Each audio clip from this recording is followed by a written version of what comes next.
Beautiful day here in New York. Springtime now. Very nice. Well, this is great. This woman's been out of the country for a while, and she hasn't been on our show in some time either, and we're happy to have her back tonight. Just back, I'm told, from her talk show debut in the United Kingdom. And here tonight to plug her upcoming Hallmark special entitled Pack of Lies, a good friend of ours, and ladies and gentlemen, seriously, one fabulous babe, Teri Garr.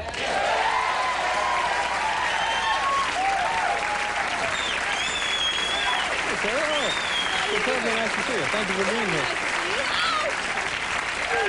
I didn't do that.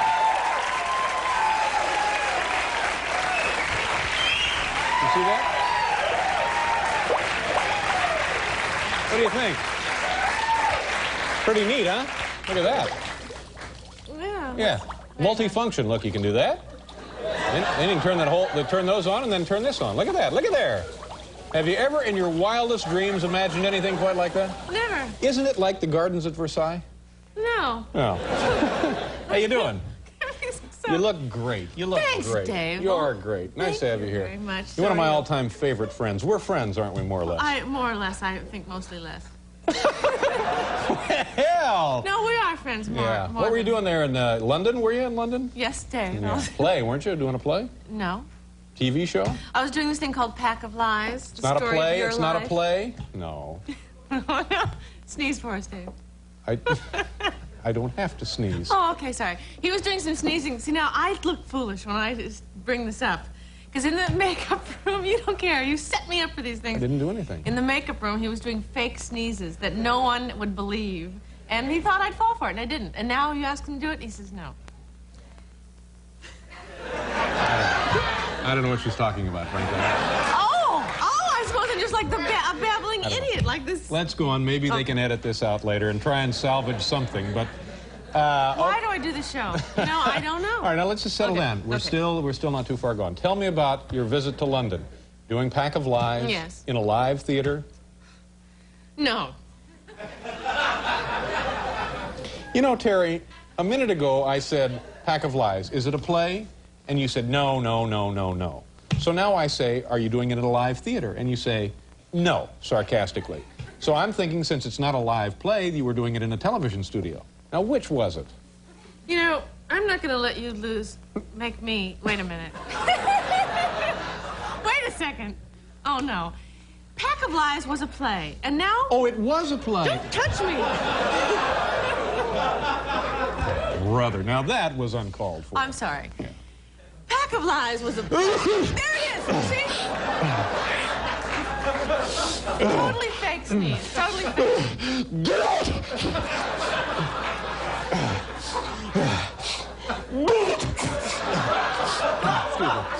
I'm sorry. I'm sorry. Go ahead, Teri. Thank you.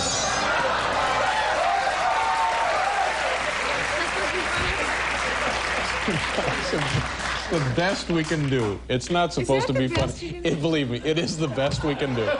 It is. I swear to God. All right, Pack of Lies. Pack of Lies was a play. And now it was done as a TV movie. A TV movie? As a TV movie. A Hallmark special. Hallmark. You knew all this, but you thought you'd goad me by saying, was it a play? No, it's not a play. It's a TV movie for CBS Hallmark Hall of Fame. Yes. Yeah. Nice piece of work, I'm guessing. Yes. You know, I really prefer not to talk about it. You know why? Because it's a serious thing, and I noticed that I'm going to ruin it. Yes. Anybody that comes on the show to talk about a serious thing, you make fun of. And conversely, if I were to come on the show with some jokes, which I've done in the past, you sit there like stone cold, like that. So, you know, it's like you do the opposite of what I... So I'm not going to play... Like I'm going to taint the whole project, right? Yes, exactly. No, I'm just so... I don't want to talk about it. All right. Well, let's talk about something you want to talk about. Go right ahead.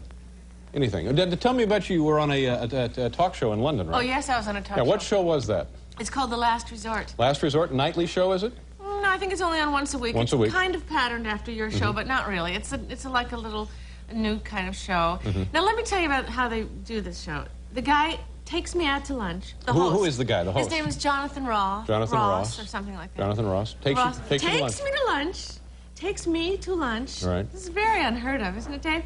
And asks me questions, writes down the answers like they were important, and thinks about all this stuff that he's going to ask me on the show, and talks to me and things like that. Picked you up at the airport, probably?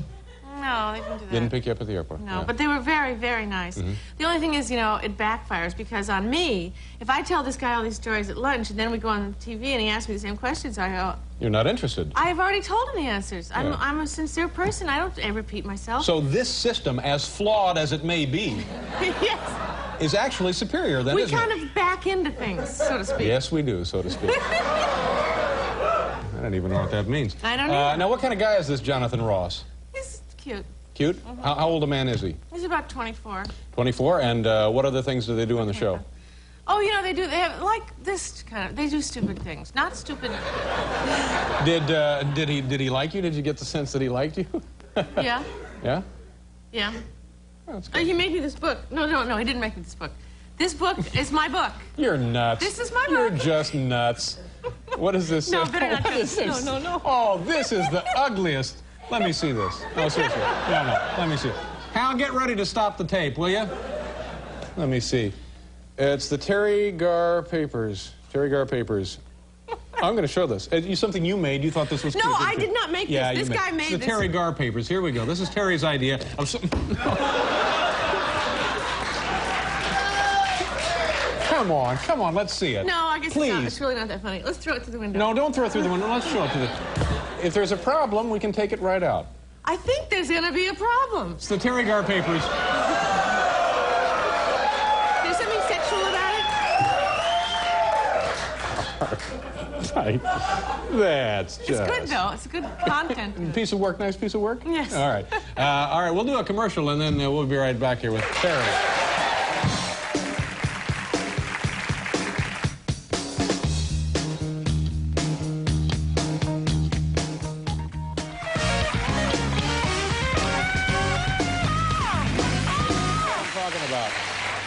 Teri Garr is here, and also Tim McCarver. Are you a baseball fan?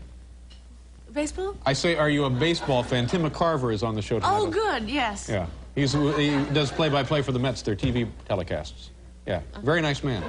Former ball player himself. Yes. Let's see. So, tell me about your trip back from London. Well, I'm so glad you asked. See, this is the kind of thing I'm talking about. This is the, you know...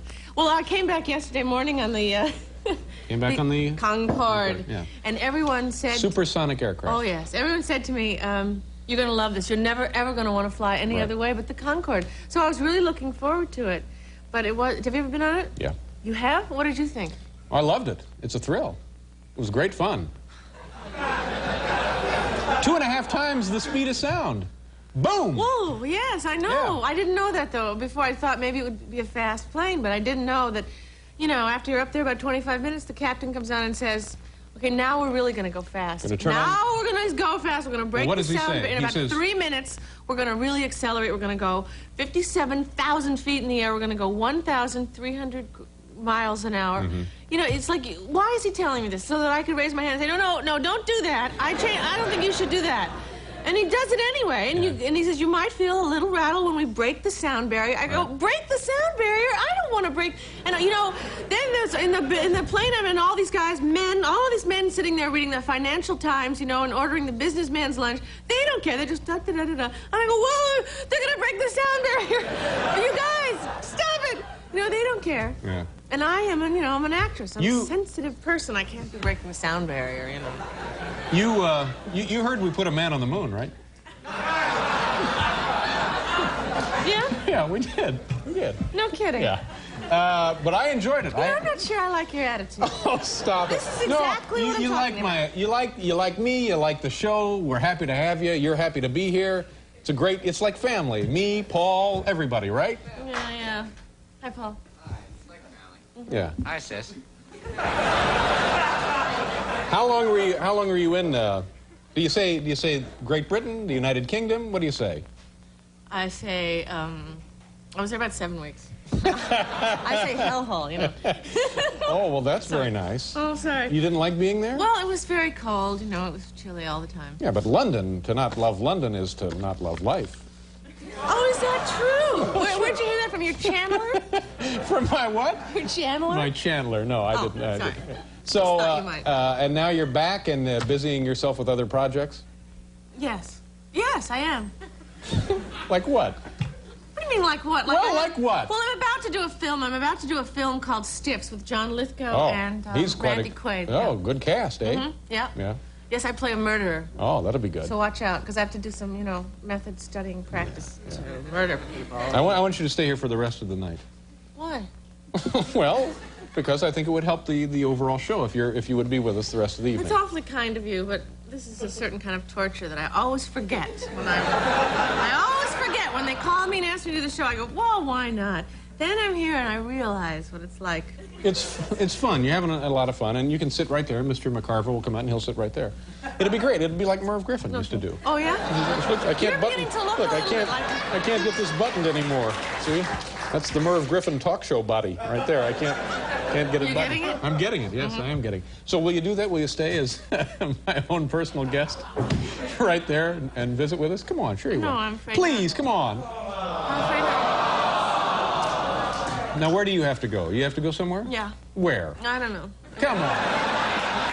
Come on, stay. Dentist? I have a dentist appointment. No, it's after 6. Look, it's 6 o'clock now. You can't go anywhere. Stay. I have to go meet Jim Baker.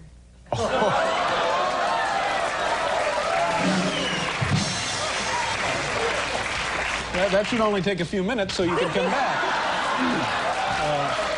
Now, stay. Please. Macho guy. Please, shut up. Just stay. Do you mind? Please, come on. No, I can't stay. Stop it.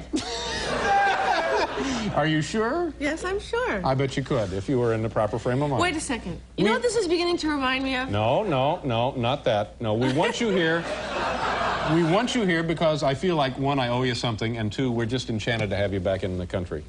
Are you? Yeah. Gee, I guess you swayed me right into it. All right, good. So you can stay with us? Come on, Terry, What's the point? What do you want from me?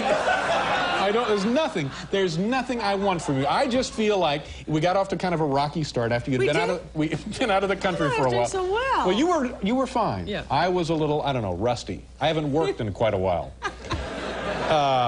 And so as by way of making it up to you, as if you don't mind just sharing the dais with us tonight here. The dais. We'll see, won't we? Oh, just say yes. Come on. Why is everything an ordeal here? Just say yes. It'll be great. You want snacks? You want snacks? We'll get you snacks. Well, we're gonna do a commercial and station identification, and Terry will be here when we come back, right?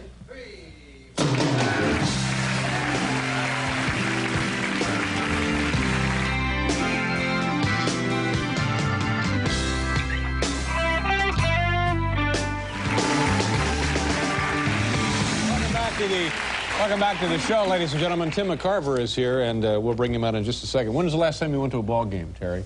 Teri Garr is also here. Yesterday. Yesterday? No, you didn't go. Did you go to a ball game yesterday? The Mets game, yeah. You went out to see the Mets play? Opening game, yeah. Was it nice out there? Uh-huh. Chilly? A little nippy. A little nippy. Yippee! Did you like the contest? What was the final score? It was, let's see. I can't remember, but I was too excited. Who catches for Pittsburgh? What? Catches what? Were you actually at the game or not? No, Dave, I wasn't. I'm just here. But I appreciate you trying to play along. Thank you. Yeah. Now, how long did you get to be on this guy's show in London? Oh, a long time. You know, too long. What, did you get tired of it? Tire of it quickly? Almost as tired as I am of this.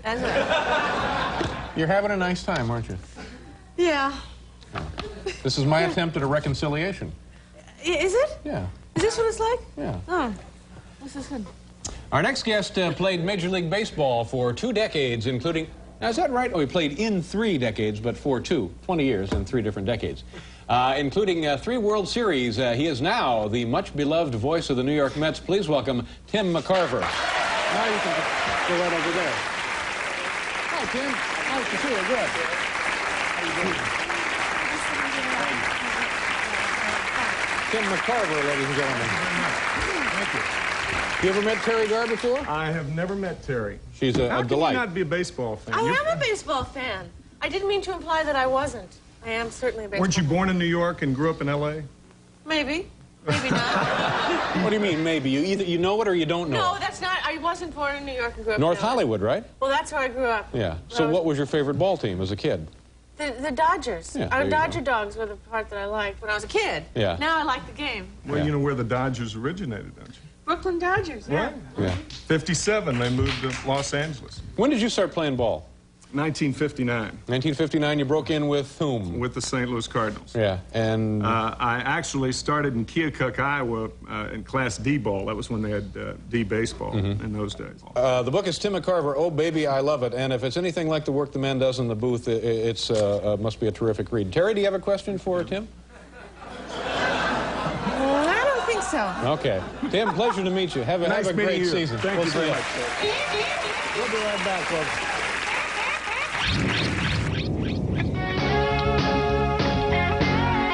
Thank you very much. Let me apologize to Gilbert Gottfried. He was originally scheduled to be here. We ran out of time, and we'll see to it that he comes back as soon as possible. In the meantime, you can enjoy a fine Gilbert Gottfried performance on a cable outlet.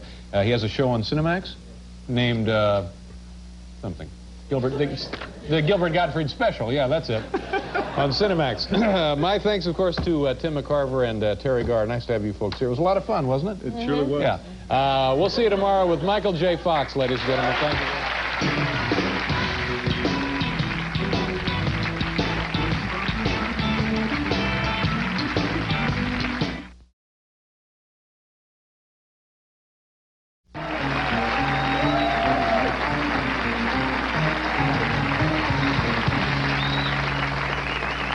Can they invoke the Taft-Hartley or something?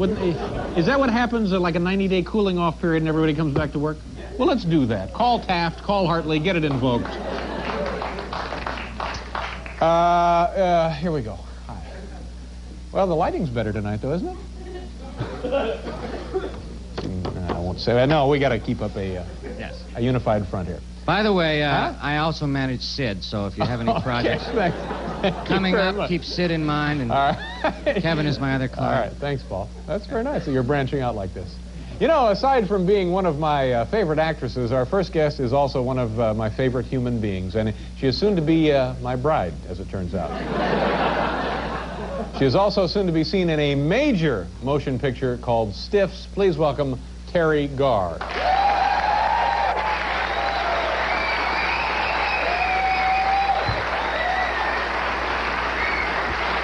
Careful. Very slippery out here. How are you? Please have a seat.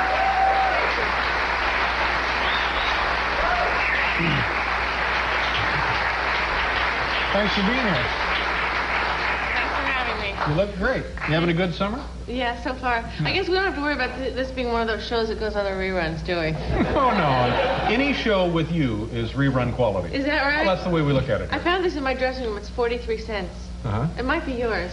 Oh, well, thank you very much. You didn't leave that there for me, did you? No, I have not been in your... That would be insulting. I don't know what it's supposed to mean, 43 I have not... cents. I have not been in your dressing room. Well, good. And I don't know who left it there, but I'll see that it gets to the rightful person. Well, you're an honest guy. Oh, look at that. There's precision work. Now, this is... look at that. That's unexpected. Oh, it is. It's Yeah. very good. It's completely unplanned. Well, We can do this. We couldn't turn on the audio tape, but we can do this. I noticed. It's really scary, isn't it? Well, I mean, everybody is doing what they can. Everybody is working as hard as they can under less than ideal conditions. Yes, I can see that. Yeah. And now there's me coming out with Yeah. nothing to say. You look great. You look like you lost some weight. You look... Oh, thanks, Dave.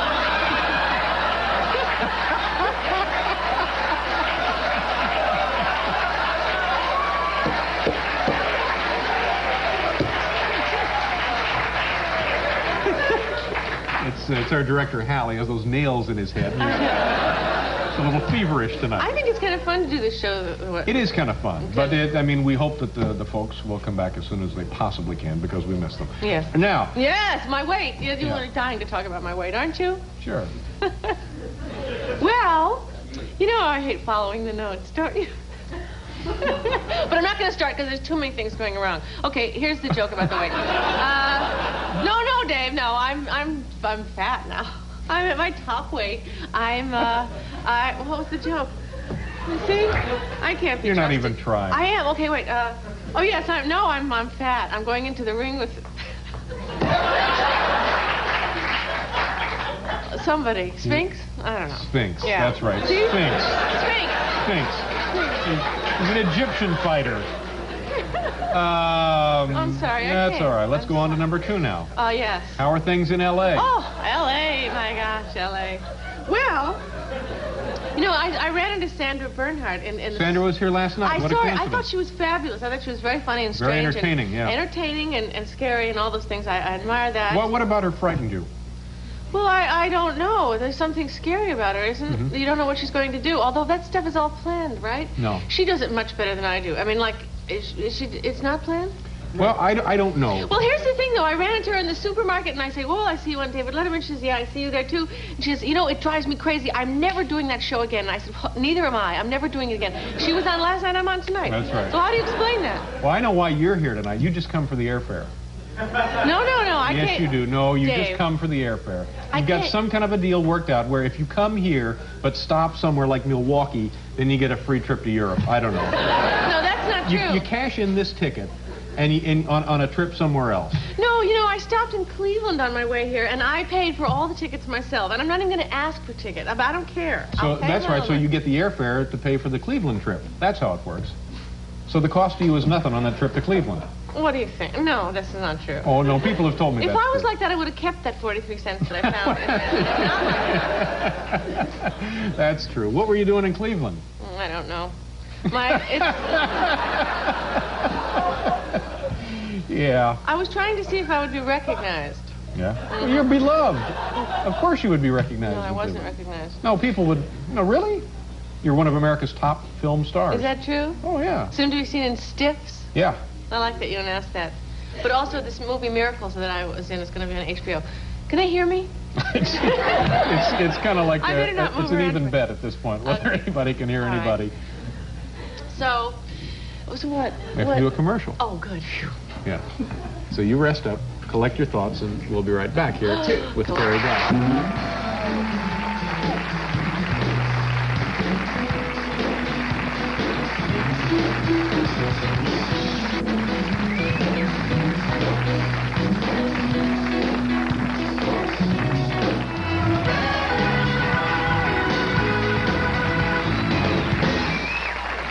Welcome back, ladies and gentlemen, to the show. Teri Garr is here. Warren Zevon is here. Have you ever heard Warren Zevon perform live? It's great. Great, isn't he? Yes, he is. Very good. I'm happy he's here. You know, I wanted to tell you this other thing. I worked with this guy sort of indirectly that went to high school with you. Right. They told me about you in high school. What was the man's name, by the way? His name was Steve Deck. You know, well, he said he was a little bit older than you. But he said that he showed me this book in high school that had your pictures in it. That would have been a yearbook. A yearbook, whatever they call it. I don't know. I didn't go to high school. You didn't go to high school, did you? No. School of Hard Knocks. Some kind of detention home, wasn't it? So what? I'm sorry, I don't know. So what did Mr. Deck have to say for himself? First of all, I saw your pictures, and when everybody else looked around 16 and 15 years old, you looked about 12 or 14. Well, It was like, the baseball season start? You're like, this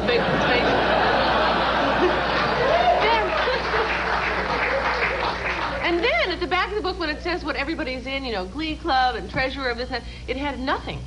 So that means that you had no interest whatsoever. That's you just right. sort of watched everything and thought you would slip by on charm or something. That's right. Well, no, nothing really caught my attention. No? No, I just wasn't that interested in anything.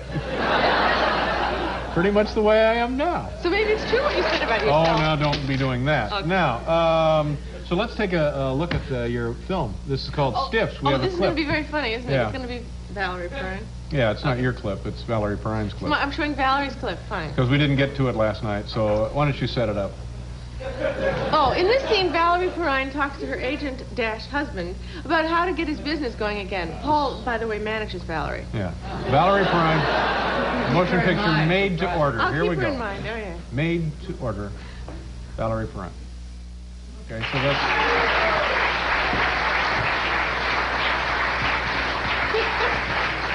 What else? What else you want to talk about? Don't you have any comments to make about the clip that you forced to put in my segment? No. You don't have anything? I thought it was charming. Oh, stop it. Just stop it. Thank We're you. going to edit, we'll edit the clip out, and we'll also edit the audience out, all right? You mean these people here that can barely... You won't be on tonight's show, okay? What are you doing? Hang around. Hey, you always like to hang around. No, hang around. Come on, hang around. I have to go to a polka party. No. Play softball with us tonight. Play Yeah, softball. I'm going to. You really will? Yeah. I need some kind of bond. What do you mean? Because I know you won't show up. I'll show up. Give me $100. Get out. I know you won't show up. You know, you've gone too far. I know, I haven't. Show up. Just show up. Okay, I'll show up.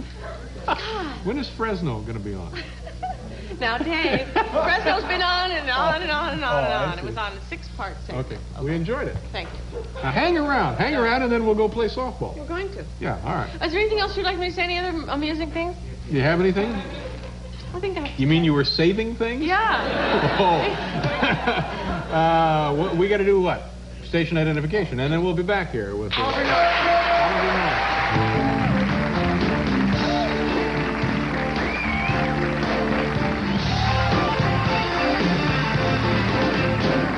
Welcome back. Teri Garr is here, Warren Zevon is here, and a few minutes from now, Terry's going to fix up something for us in Dave's kitchen, so look for that. Monday on the show, Kirk Douglas will be here, and singer Joe Cocker. It's a repeat. And now, ladies and gentlemen, once again, it's time for Dave's Rod and Reel.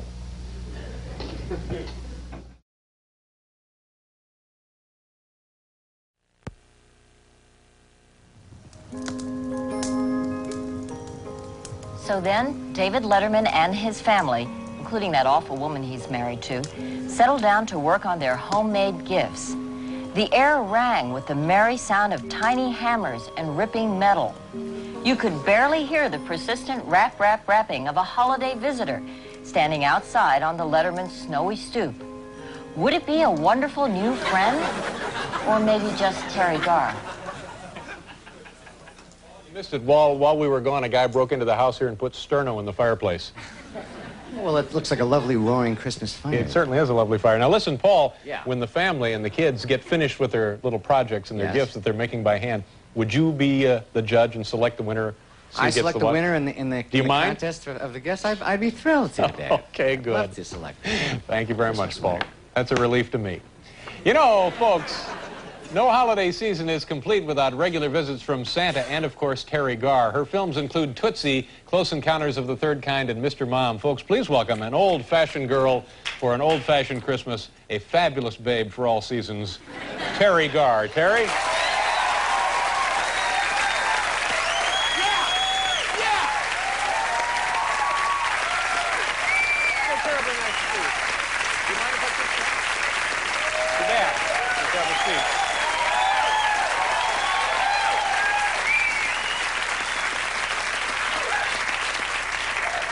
You show up and the crowd goes crazy. Who do they think I am? Well, no, they know who you are, and they love you. I think I'm mixed up with Cher. No. How you doing? Close. It happens all the time. I'm doing fine. This is your Christmas Oh, thank you very much. What do you That's think? terribly nice of you. Thank you, Teri. Do you celebrate Christmas as a big event? Is that something you're annually excited about? Yes, I do. I am. Is today Christmas Day? You bet. It's Christmas night. Okay. If that's what you think. Fine. I wasn't going to get into that. Yes, Christmas. Now, when I was a kid, we used to get... Oh, good, a story. I'm sorry, go right ahead. Go right ahead. Why are you so mean, Ebenezer Scrooge? No, you go ahead with the story. It was not a story. It was just going to be conversation that I just thought of as I was sitting here. All right, well, Gee, Christmas, oh yeah. So, I can't do this. No, you can. You're fine. Well, I'm just going to tell you this story, that when I was a kid, we had aunts and uncles that lived in different parts of the country, and they would send these Christmas packages that would arrive like around the 14th of December. So we had to sit and look at these Christmas presents for all this time. So I would take some of them out in the back of the garage and open them up and see what they were, and then open them, close them back up and put them under the Christmas tree. Yeah. And then open them up on Christmas morning and pretend like I was surprised. Yeah. And that's how I learned to be an actress. That is my story. Happy, darling? Well, I plowed through it. It was a very nice story. You seem like this time, now sometimes you come here and you don't seem really like you have anything to talk about, but this time you seem like you seem like you've prepared. You actually finally, I think, understand the consequence of appearing on a network television program, and you've prepared. The consequences or of yeah, appearing on a network yeah, television the weight, the pressure that comes along with the appearance. That's what's happening to you, isn't it? The weight, the pressure, that slow I'm about kind of gone. craze. Exactly. I heard that about you. Now, did you have help with your little anecdotes? Preparing for the show, did you have help? How dare you? I resent that. Yeah. What anecdotes? Well, like that little one you let off with there about the Christmas things. Yeah, you have the people call me up and ask me stories. I always panic, you know, and I don't have any. I had lunch with Steve Martin last week, who's coming to the show, and he said he's preparing 8 killer minutes to come out here. And he's great. Whenever he's on the show, he is know. funny, I know. top to bottom. I know. Just, boom! He comes out, he sits down, and he explodes. Well, it's that's great. what he does for a living. He's a professional comedian. I am an actress. I am an artist. Not like yourself. No. I'm just kind of the caretaker. That's all I do here. I know. I cover up the chairs after everyone goes. And did you learn anything by that example? What, Dave? I'm sorry. Did you? You're barely paying attention, were you? I was drifting off. Yeah, sorry. yeah. Like the rest of America. But you know, Teri, so did you learn anything from Steve? Steve who? Oh, Steve Martin. Yes, I learned if I would like to be on top of the heap, the dung heap, as some people call it, I would prepare 8 killer minutes so they could come on TV and have all these bam, these stories. But I don't care to do that. I care to live in relative obscurity and semi-poverty. And have my pride and my dignity instead. All right. Let's change. Why is it you always make me angry? Do you set out to do that, or do you just, it's your nature? No, it's not my goal in life to alienate people. Oh, it isn't? No. Look at me, I'm completely furious, and there's no reason for it. It's Christmas. Yeah, it is Christmas. Okay, but, it is Christmas. Maybe you had some eggnog and you're, No, I don't think so. going to be one of those holiday tragedies we read about. No. Yeah, it's not. What? And you wonder why I'm angry. I'm not angry. All right, now tell us about Elvis Presley. No. Now, come on, tell us about it. Don't start that No, again. tell us about Elvis Presley. See, this is my trick. And I do this at the expense of network television. I told this guy backstage the story about Elvis. Who? Which guy? Some person that pre-interviewed me, and I came out here totally with no intention of telling it. Now, who gets hurt by this? Me or you? Let's see. I think... Nobody gets hurt because you're going to tell it. Oh, golly. You know, I just want to tell you one thing. All right, wait a minute, right there. Right there, big mouth. We're going to do a commercial, and then when we come back, you'll tell us the lovely little Elvis Presley anecdote. The hell if I will. All right, we'll be right back here with Teri Garr.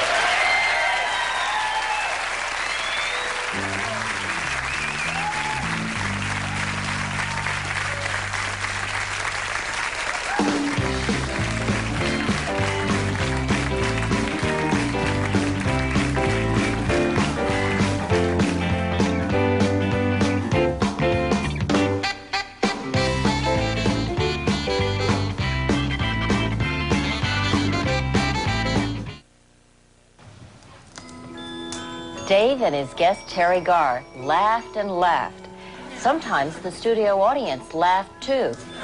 Teri had so much to talk about that Dave decided to let her stay just a little while longer. It's fun, isn't it? It It's is fun. It's television. It's make-believe. It's fun. Yes, Dave. Now tell us the story about... Wait, before I do that, you know, I was in a restaurant the other day, and this waiter said to me, you know, I know something about you, and is it true? Is it true? It's a secret thing? And I said, what? So I'm afraid to even ask you, what is it? I said, he finally brings back the pizza. He says, all right, I'll ask you, what is it?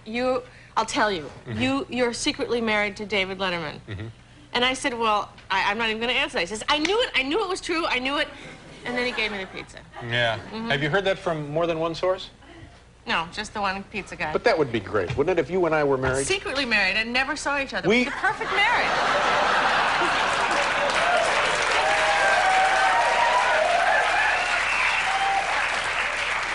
Santa's going to give you a big lump of coal. No, that'd be fun. We'd be America's sweethearts. Oh, Dave and Teri, Teri and Dave, everywhere you look, here and there. It'd be exciting. Yeah? What do you mean, yeah? I'm slightly dubious. I don't know why. Now, where do you suppose a rumor like this comes from? Well, I don't know. I think it might... Well, I don't know. Oh, yeah, I'm spreading the rumor. Well, didn't you introduce me one time? And here comes the woman I'm about to marry, Teri Garr. No. Yes, you said that. No, I never said that. Roll the tape. No, we don't have the tape. Yeah, it was on one show I did once. Look, I don't care what your fantasies are. I'll just...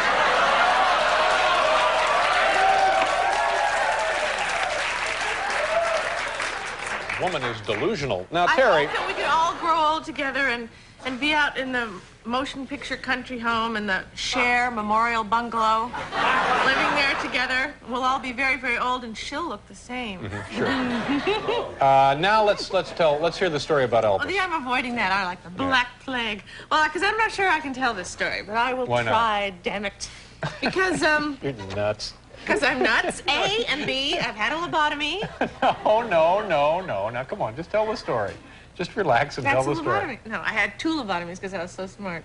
Uh-huh. That was one of the jokes I brought for you. They wanted to even you up because you had an unfair advantage over the rest of the country? Fabulous Elvis Presley story. When I was a young person, younger than now, I worked on these Elvis Presley movies as a dancer. Which movies? Oh, let's see. Kissin' Cousins, Roustabout, Speedway. Speedway, in which there was a song about industry, a rock song. These were all good movies. The Academy Award stuff. Yeah. Well, mostly. And I was still living at home, and this girlfriend and I, we both auditioned from dancing school, and she was also staying at my house. And one time, Elvis or one of his boys said, hey, you want to come? Elvis or one of his boys? Well, I don't remember, because I couldn't really tell them apart so well. No, I could. They said, do you want to come to this party at Elvis's home on Saturday night? So I said, well, why not? You know, Elvis Presley, fine. So my girlfriend and I would get in the car, we'd go over there Saturday night. It happened to be Palm Sunday. And we go into this place, and there's Elvis sitting there, and he's got the thing for the TV, and he's telling jokes, and it's like silence except for him telling these jokes, and everybody laughs. And it's all these guys, and maybe some kind of robot girls there. No, it wasn't like a party. Was I expecting dips and chips and, you know, like a party. It was more like Elvis and shut up. So anyway, but no offense, you know, great guy. Anyway, so I'm sitting, finally the people are drifting off, and it gets to be about 3 in the morning or 4 in the morning, and I'm sitting on this couch, this white silver couch, all by myself, and everyone's gone, including this girlfriend of mine I came with has drifted off somewhere. She might even have been with the king, who knows. Anyway, I'm sitting there thinking, my mother is going to kill me. What am I going to tell her? Oh, I'll tell her I spent the night at my other friend's house. No, she's probably already called there. She's probably already called the police. She's probably already called the hospitals. Oh, my God. So finally, this girl comes out of the room, and I say, you're going to get me killed. Oh, what am I going to tell my mother? So we're driving home, and I say, well, I'll just tell my mother the truth.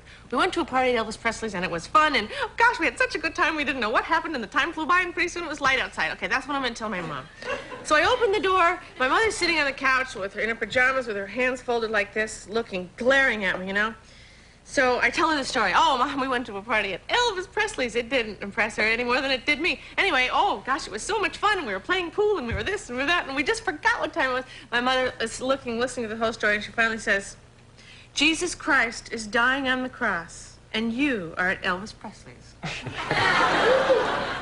That is the end of my story. Happy that you made me tell it?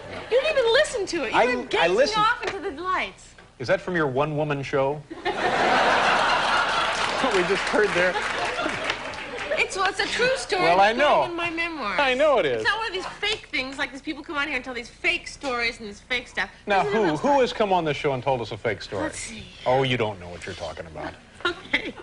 Sorry, I don't know what I'm talking about. I'm so sorry I told that story. It's my mother is really no, that's a good story. It's a true life anecdote, and we certainly appreciate that. We like that. We're happy you told us that story. And suitable for the holidays. Yeah, I was wondering about that. It was the one thing that didn't fit in. You begged me to tell it, Dave. I don't know what to say. Okay, it is my fault, I guess. It is your fault. All right, now, Teri, we have to say goodbye now. What do you mean? To the world? No, to you. Oh, okay. All right, well, thank you for being here. Thank you. Good luck. We'll be back here after a quick message.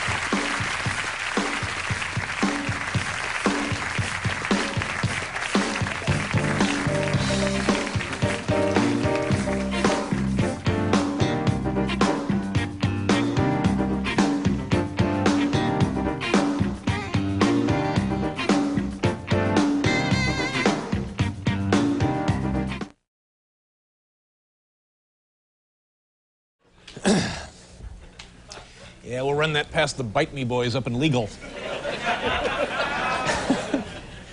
Our first guest is an international star whose motion pictures include Tootsie, Mr. Mom, and the upcoming Out Cold. Please welcome a distinguished actress whose first spoken words on film were, "Quick, suck the venom out before it reaches my heart." Teri Garr.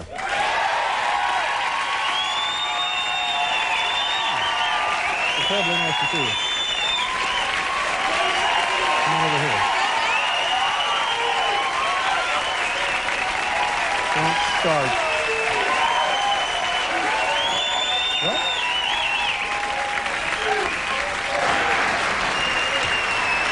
How are you? Fine, okay. Pretty good. You look great. You always look great. Nice to have you here. Thanks, Dave. You have a little doggy there on your shoulder, a little woof or something. What is that, a doggy or a woof? It's my imaginary friend. I see. What's his name? Sammy Sue. Sammy Sue. Oh, I'm just kidding. I don't know what that is. Well, it's lovely. Do you have a dog? No, I don't, Dave. Would you like to have a dog? Yes, I would, more than anything. All right, Do you have one for me? Well, hang on to your ticket stub. There will be a drawing later. Okay, good.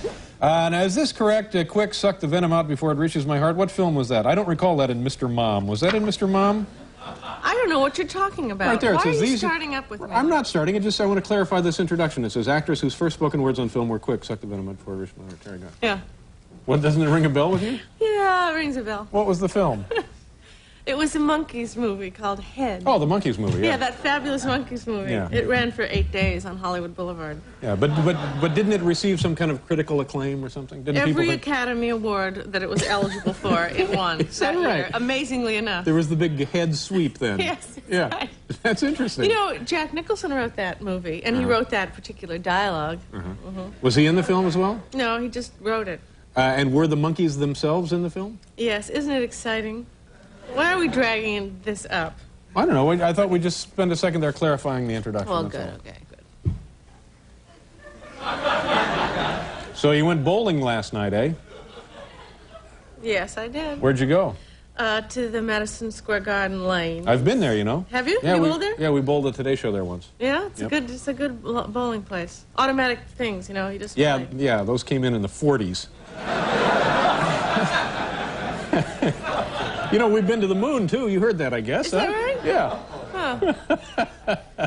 I'm not going to let you get me, Dave. I know you're trying with I'm not. all your might, but I'm you're not. not going to get me. Now, just tell us about the bowling evening. Well, I got a little mixed up with the bowling, and I bowled a no-hitter.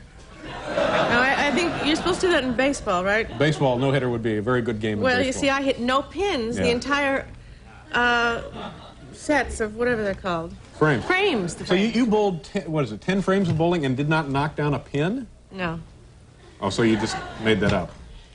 I hit a couple pins. Now, why were you bowling? It was a benefit for a theater here, the Second Stage Theater. And who else was there? Star-packed? Yes, very, very star-packed. Betty Ford was there. That's not true. Betty Ford was not. Well, why did you say she was there then? Well, because I don't know. It just came off the top of my head. That's the kind of person I am. So who was there? None of your damn business, Dave. I didn't come here to talk about this.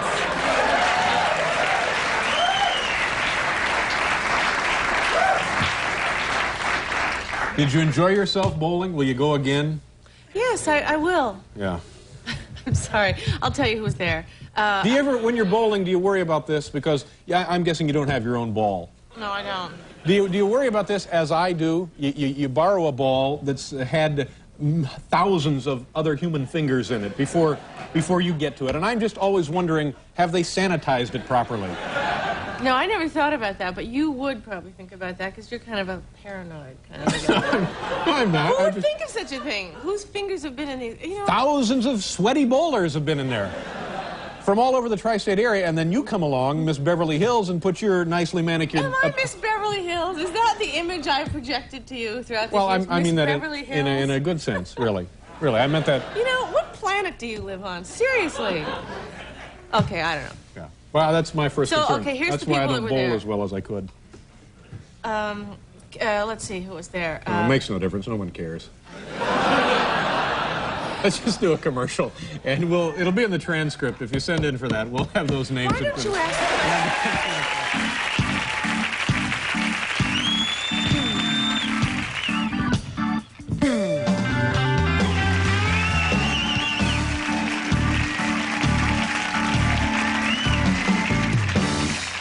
right, Teri Garr is here, Jerry Seinfeld is here, and Edna Buchanan. Pretty good show, don't you think? Pretty damn good. So now are we finished with the bowling and on to other things? Yes, please. All right. What about the New Hampshire primaries? Any thoughts there?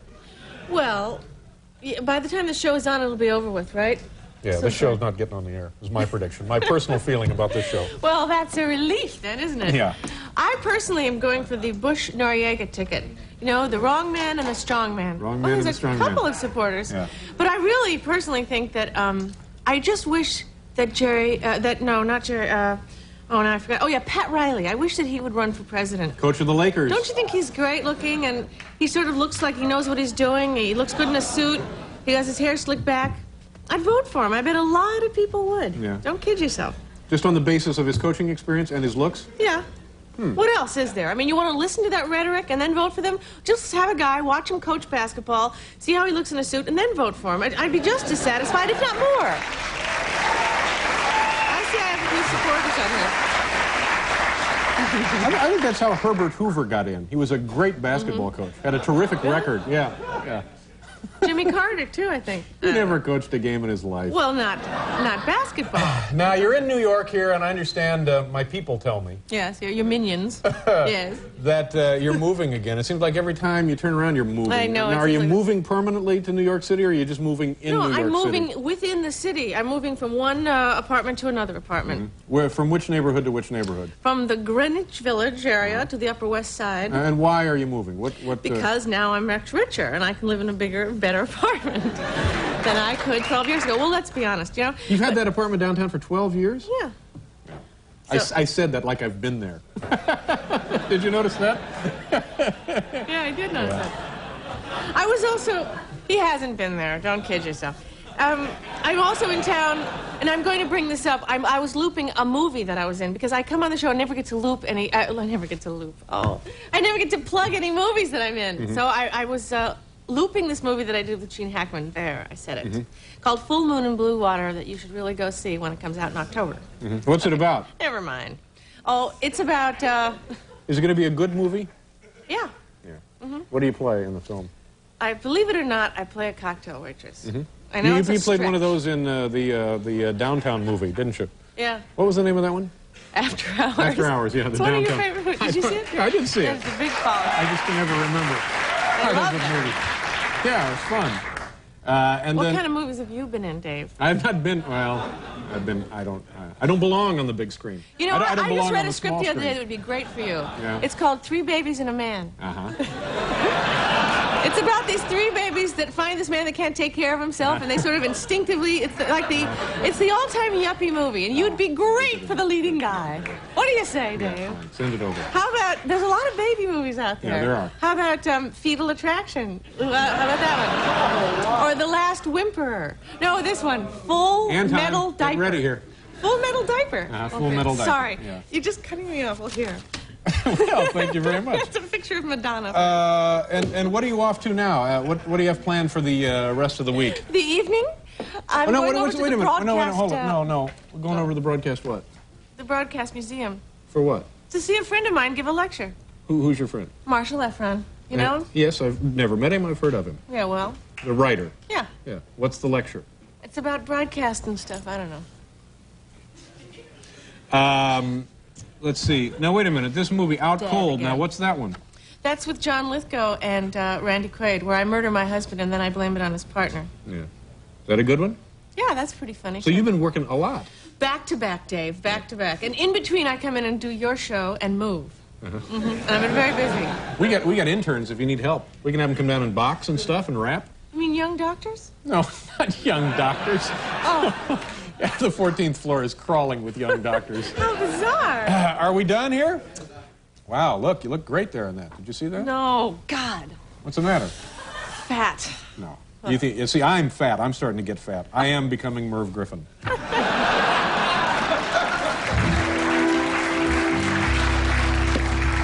I always hate to say goodbye to Teri, and she always hates to say hello. That's it.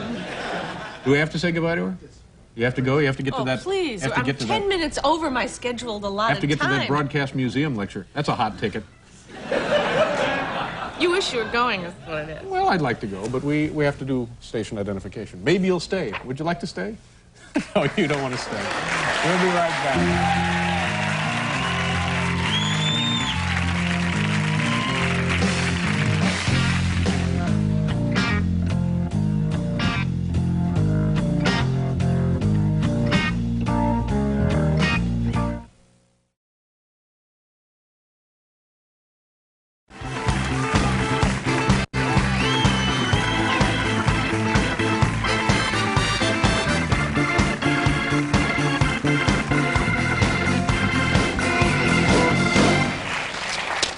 I'm exhausted. Having a meeting with this guy, I just don't like these meetings. It was just nasty. We don't need any more meetings. So how did it? Obviously, he agreed that we weren't Well, too apparently terrible. Robert says she's going to be on, but just the whole thing, he shows up and he wanted beverages. We had to get him snacks. He wanted tea. He wanted tea. We had to get the guy tea. Nobody drinks tea up there. And what else? He had a sore throat. Hey, now wait a minute. It's always a pleasure when our first guest comes by to see us. The lovely and talented actress has appeared in such films as Tootsie and Close Encounters of the Third Kind. Her new film with Gene Hackman is called Full Moon and Blue Water. Please welcome one fabulous babe, Teri Garr.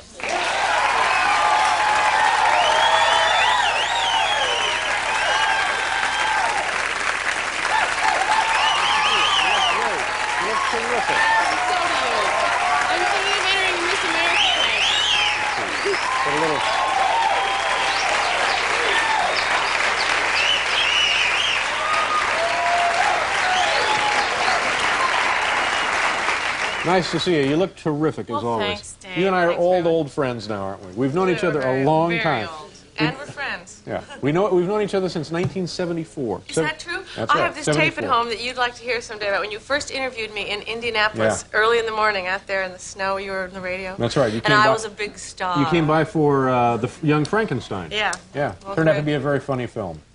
Thank you. How you doing? Have you had a good summer? Gosh, you look I've had a you pretty look good great. summer. Have you lost weight or what? I've been swimming. I've been working out at the gym. Yeah. And I've been staying out of New York because it's too hot. It was a nasty summer here. I heard it was very bad, like Calcutta or something. Yeah. But you know, I have to say something. Have you spent summers in Calcutta?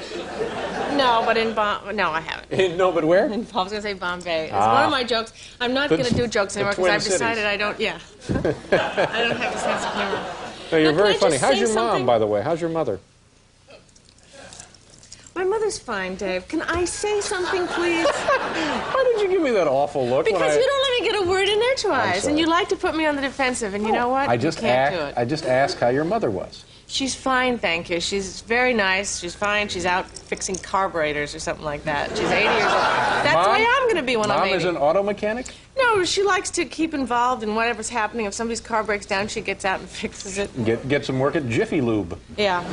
Now, you know, I have to make a complaint about coming to this show. Please don't. I'm sorry, I have Today is to. not the day to complain about the show. I'm just sorry. I have to.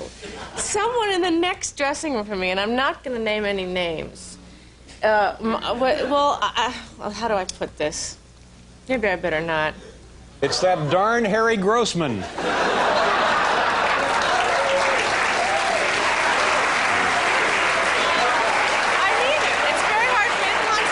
I should have brought that up. No, of course you shouldn't have brought it up. That's an allegation that reflects poorly on members of this show. I'm sorry, that's just tough. Well, you pick on people when they come out here. I and don't have to pick lodge a on complaint. anybody. Oh, you pick on everybody. What have you been doing? I heard you got arrested. You did, right? You Yeah, got I arrested. did. Well, let's talk about that. What were the circumstances? I was arrested at a nuclear power plant because they were testing nuclear weapons in Nevada. And I crossed over some line about, I wasn't supposed to. Did they say, please don't cross this line? Yes, they did. They said, if you cross over this line, we're going to have to arrest you. And I said, fine. Because they were Now, testing. what purpose was served by you crossing the line? Well, apparently, not much of it. But I saw what it was like to be arrested and have handcuffs on and go ride in a bus. Oh, yeah, like you don't know what it's like to have handcuffs on.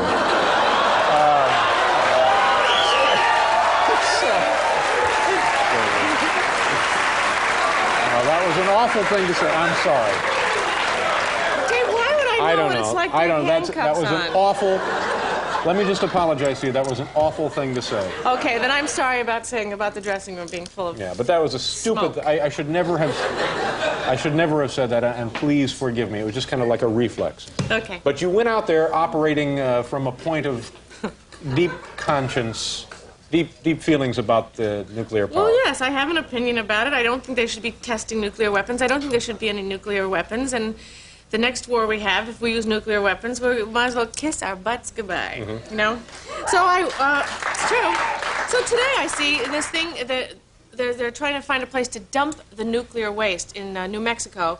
$700 billion they spent on this thing, and they go, oh, it doesn't work. It's not working out. Oh, $700 billion later, they decide. So it's a big waste of our money and our time. We could be concentrating on other things, like beauty pageants or something like that. Now, who else was with you when you were arrested? Did you just drive out into the desert by yourself and cross the line, or? No, I was with some caring pals. Neighbors of yours? Friends and neighbors, and well, Daniel Ellsberg was there, and some Indian people. You know, it's a very interesting thing, and it was also kind of a flashback on the 60s. There was a lot of those. Did you do this kind of thing in the 60s? I went to a couple of Was this your first arrest? Yes, it was my first arrest. I'm not used to the handcuffs. I know. Don't be silly. I'm sorry I said that. And if you want, we can take that out. We'll edit that out. Take a lot of the stuff out that doesn't work, would you, Dave? Well, then you always do. We'd have nothing to show the home viewers. It would just be one long PSA for the Red Cross. It doesn't faze me, that kind of stuff, because it's not my fault. I know it's not your fault. You've been nothing but delightful tonight. Oh, stop that. Well, just don't touch me. All right. We have to do a commercial, and then we'll be right back. I'm very sorry.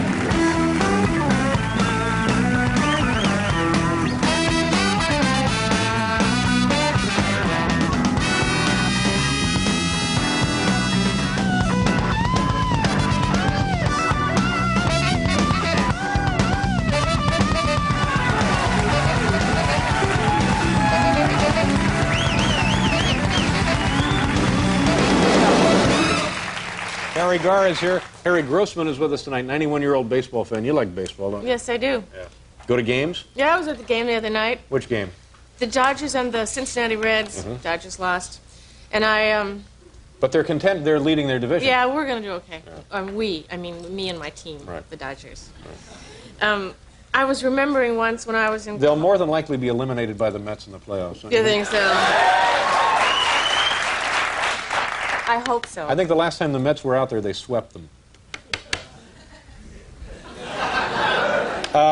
So you want to talk about baseball? Or no, I don't want to talk about... Obviously, anything I talk about, you'll interrupt and talk about some other thing. And I don't like to talk about those notes, set-up things anyway. You know how I am. I know how you are. I just like to come out here and chat, complain about stuff, and you know, I'm still feeling awful about that remark. I'm terribly Which remark? sorry, but never mind. Was it on this show or some other show? Tell me about your movie with Gene Hackman, you and Gene Hackman. Oh, this is a nice movie. I just saw it. What's the name of it? It's called Full Moon and Blue Water. And what do you play? I play, believe it or not, a cocktail waitress. You do believe that? You can play anything. You're so versatile and so convincing as an actress. And thank you. I believe that. Okay. And what happens in the movie? Is this another one of those basketball deals where he's coaching a team in a small town and no. They all come into your diner after the big game? No. I'm glad you don't write movie scripts. You know that? Is that your idea of something cute? Oh, I thought that was kind of funny. They would all come into the diner after the big game, and there you'd be. That's awfully funny. Burgers, boys? You think that's funny? I don't know. Poor Dave. I don't know what's the matter You're with working him. too hard. You're spending too much energy on this Miss America pageant business. It's getting you crazy. All right, so tell us, you and Gene Hackman in the Blue Water, Blue Sun, big... Full Moon and Blue Water. Yes, once you get the name of it, you won't forget it. No, I know. His wife died, and I'm the head waitress, and so I like him. And in the end of the movie, we go off together. Now I've ruined the movie for you. But no, it sounds like a very simple, very small, very touching piece of work. it is. It's all of those things. Yeah. And you saw the film? It turned out nicely? Yeah, it's nice. Well, that's good. You might like it. There's no basketball, isn't it? Yeah, I know. That was just me being stupid. You said it, not me. Anything else coming up? Oh, yes. I'm going to go do a movie with Richard Dreyfuss now in Miami. Oh, you were with him in Close Encounters of the Third Kind? Oh, yes, I was.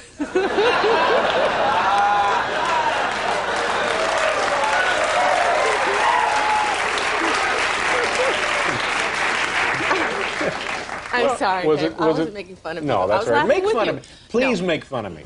You feel you deserve it, don't you? Well, yeah. I do. Well, I really feel that way. I'm full of self-loathing these days. why is that? I don't know. We don't want to waste your segment on me. Yes, we do. I think it's about time we wasted one of these segments on you. Because you're always focusing your direction on the other person, rolling out that Rolodex for your little jokes that you're going to slip in. Why don't we talk about you for a change? Well, I'd love to, but we're out of time. Oh, I see. It's right there. It's time to go. Oh, I'm sorry about that. Will you come to the cast party? When, is this like the baseball game, the softball game, or is this a cast party? No, we have a party after every show. Oh, really? Yeah, and we'd like you to come tonight. Yeah, I'll be there. It's at the Rainbow Room tonight, isn't it, Robert? Yeah, oh, it's beautiful. They've refurbished it up there. Please say you'll come. I think I'm busy. Oh, come on. I think I have something else to do.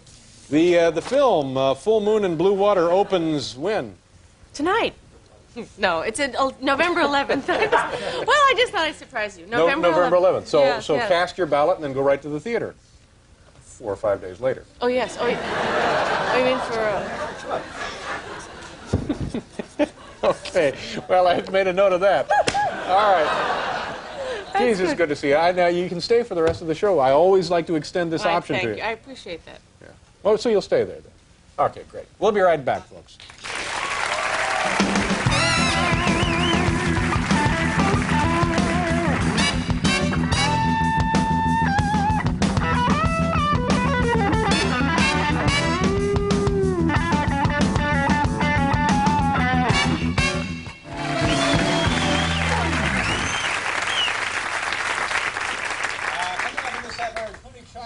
Appearing, performing with the band, and also 91-year-old Chicago Cub fan Harry Grossman, the man who turned on the lights at Wrigley Field. She's a nice woman, don't you think, Teri Garr? Teri is lovely, one of my lovely, favorite people. Smart, funny, and...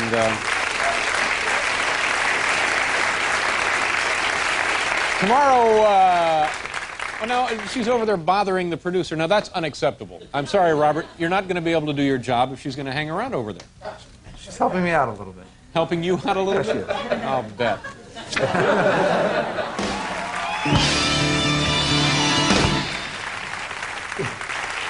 Thank you. Welcome back to the show.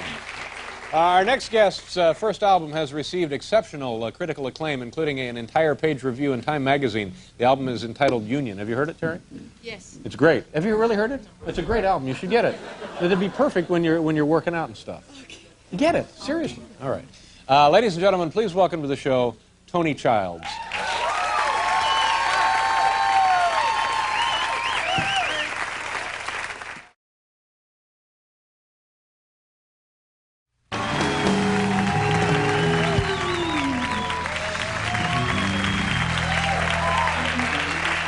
Okay. So, Paul, we have a 1970 Cadillac convertible. Is that right? We can actually buy this for $6,500?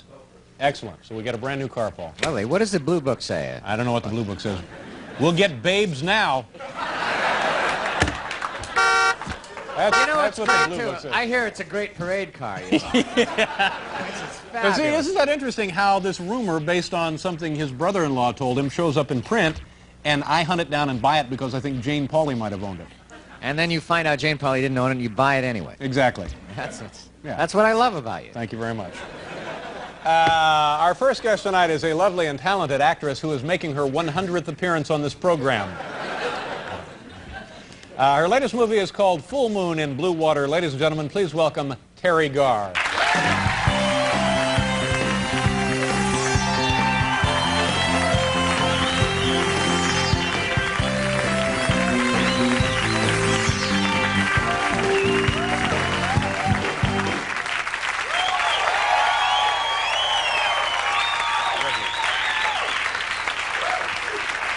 You look great.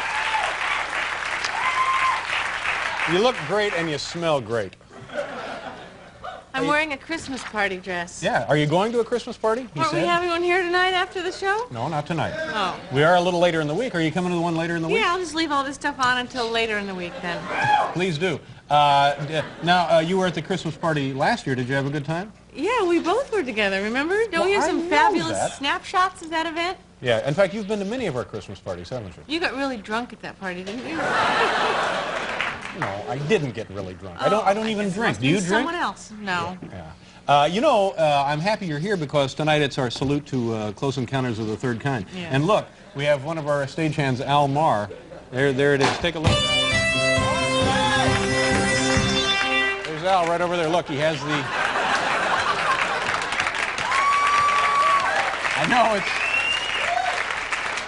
I know it's not the same movie, but, you know. But it's science fiction and it's in the same realm. And Exactly. Well, it's kind of a free-for-all at this show, isn't it? Are you working out or something? You appear to me to be in the top physical condition of your life. No. You're not working out? Yes. Well, But I'm not in the top physical condition. Well, you I'm seem in the to top be. mental condition. Well, that's even and better. the top emotional condition. Yeah. Ask me anything. How many of us can say that? Is that a question? Well, Let's see. I think a rhetorical question at best. So what do you do for physical activity? What? I say, no, what do you mean? Don't pretend you're not paying attention. I know you're paying attention. You know, I know that these are coming from the notes. I don't like this one about the exercise. All right. I'd rather talk about Beirut in the 50s. Yeah, that ain't on your notes. Don't you think it, well, okay. Well, I'll talk about exercise. Yeah, I go to this gym now, in L.A., and I work out with this trainer named Tim. He really wants me to say his name all the time. And, These guys are nothing more than gigolos, essentially, aren't they? I guess so. I guess that's what you call them. You mean because they wear capes and things like that? This guy wears a cape? Yeah. I don't know about capes. I'm not sure I understand He told me that he used to be a Mr. Universe guy, and this is after I've been going to him for a long time, and he said, and you know I used to come out in this cape with this little bow tie on and nothing on top and do this thing at the end to music? Where? Where would he do that? I don't know, at these bodybuilding contests. Yeah. It sounds like something we ought to look into, doesn't it? Yeah, see, that's the thing. Anybody can claim to be a former Mr. Universe because how are you going to check that? Exactly. You could claim it yourself. Well, yeah. I guess I could. I guess you could. And are you in New York for the holidays? No. So then you're leaving immediately after the show? No, I'm staying for the party. Oh, the big I'm party. staying in this dress. I might even stay right here in this chair. Tell me about the movie, the Blue Moon and the Still Water. Is that still with us? Is that around? Yeah. Yeah. Full Moon and Blue Water? Yeah. I saw a clip of it a couple of weeks ago, and I thought you were absolutely charming in the little clip I saw. Oh, yes? Yeah. You saw a clip? Did you see the whole movie? No, I haven't seen the whole movie yet. I can't find it. I'm sure maybe the next time I fly, I'll see it somewhere. Stop. Just stop it. It's not supposed to be a big killer movie. I know. It's That's what I mean. A little nice movie. It's longevity with this. It's a small film, but an important film. Yes, sort of. And it's about... I don't know. It's about people. I know, you're probably not interested in that. You're probably interested in, I don't know, Star Wars or something. No. I'm interested in the film, and I thought you did a very nice, what I saw in the little clip. I thought it was very nice. Thanks, Dave. Are you going to show a clip tonight? Because, everybody else that comes on the show gets to show clips of their films. Everyone but me. Mm-hmm. I'm just like, No, we'll show a clip. No. I have nothing but the highest regard for you as a human being and an actress.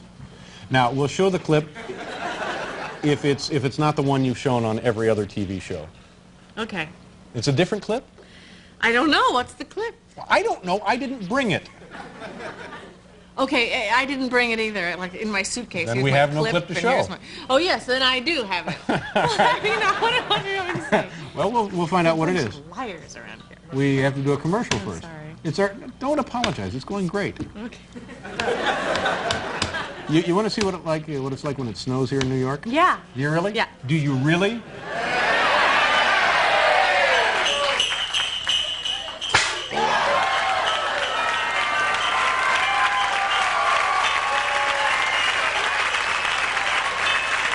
We'll be right back with Teri Garr.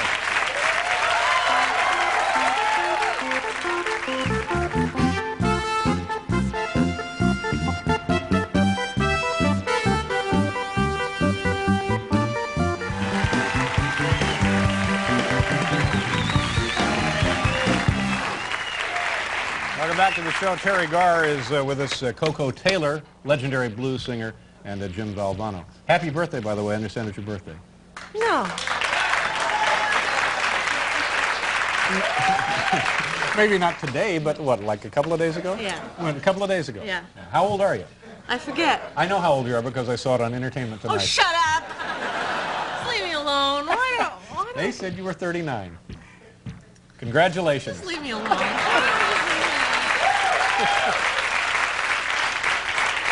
So I'm a little older than you are. I'm 41. Oh, you're not sobbing, are you?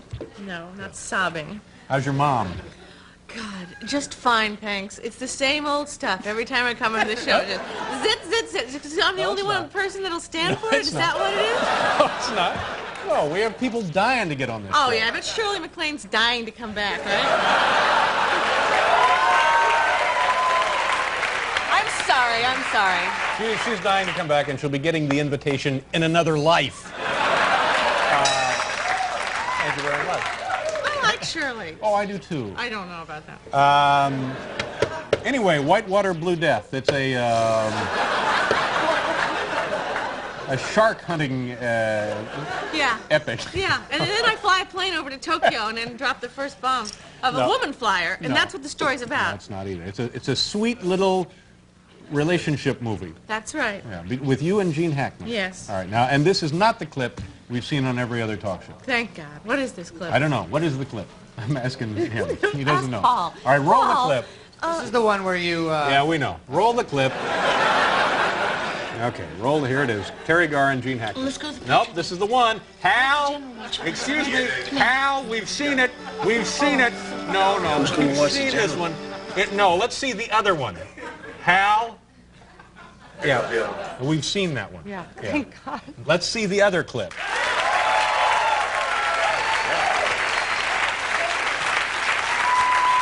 You're great. You look great. You look great, and you did a nice job there. Thank you.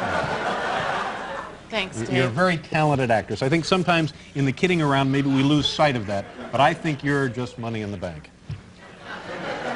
Do you mean that? I mean it, yes. We have to do station identification now. We'll be right back.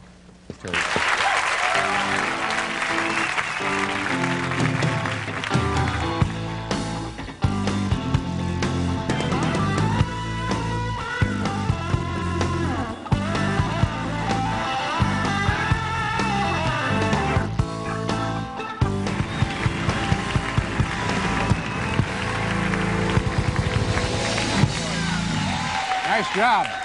Don't they sound great? It's amazing. That's 4 guys over there. It is amazing. Yeah, they sound terrific. I've lost my hearing. But it's very good. North Carolina State basketball coach Jim Valvano is here tonight, and also singer Coco Taylor. Tomorrow on the program, Jeff Altman, actress Sean Young, and 4-time sheep shearing champ Charlie Swaim will be here. Look at this. Look at the size of this correction. I have a feeling that wasn't the show originally booked for tomorrow night. I think there might have been a change somewhere in production, but nonetheless, it's Jeff Altman, Sean Young, and Charlie Swaim, ladies and gentlemen. What else do we need to chat with you about? Everything going well for you? You have other movies in the works? Yes. Like what? Like what? Well, I just did a movie in Florida with Richard Dreyfuss. Oh, you were in Close Encounters of the Third Kind with him. No, Paul, no, that was a mistake. Don't, please. Yeah, I know. Very, he gets very excited, close. doesn't he? And what's the movie down there? It's about horse racing. It's called Let It Ride. It was in Miami. Yeah. Not your Miami. Miami. Is that kind of a Sandra Bernhard joke? That was the way she I don't know that was a Sandra Bernhard. Okay, I'm sorry. not sure that constitutes a joke at all, but it was. I know. I try to make no jokes on this show. I leave it up to you. Well, You're the expert. pull up a chair. We got a ways to wait. But you know, I think that's what I like about you, is because you're just, when you show up, you're just a naturally sweet, nice person. And I don't know that I've ever said this before, but I'm terribly fond of you. And I don't know that you understand that or not. But I do. I have a great deal of actual sincere. In fact, stay right there. Excuse me. Are you sure Just you right want there. to No, stay yeah, there? play with the snow stuff. I'll be back. I'll be right back. Excuse me, ladies and gentlemen. Oh.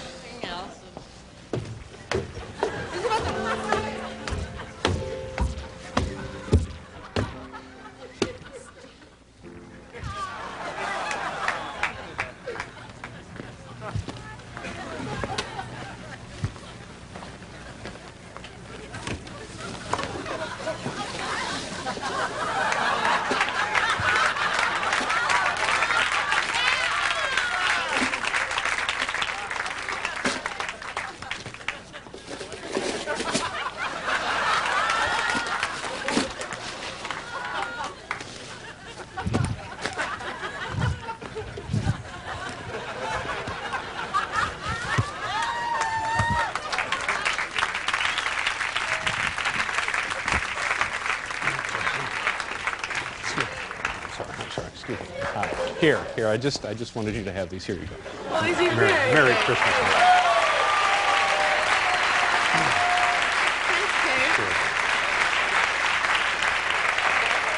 I'm sorry that took so long. I had to change clothes before I came back. I noticed that. We'll see you at the big Christmas party. Yes. Okay. All right. We have to what? What? A commercial? Oh, yeah. And then we'll be back with Jim Valvano.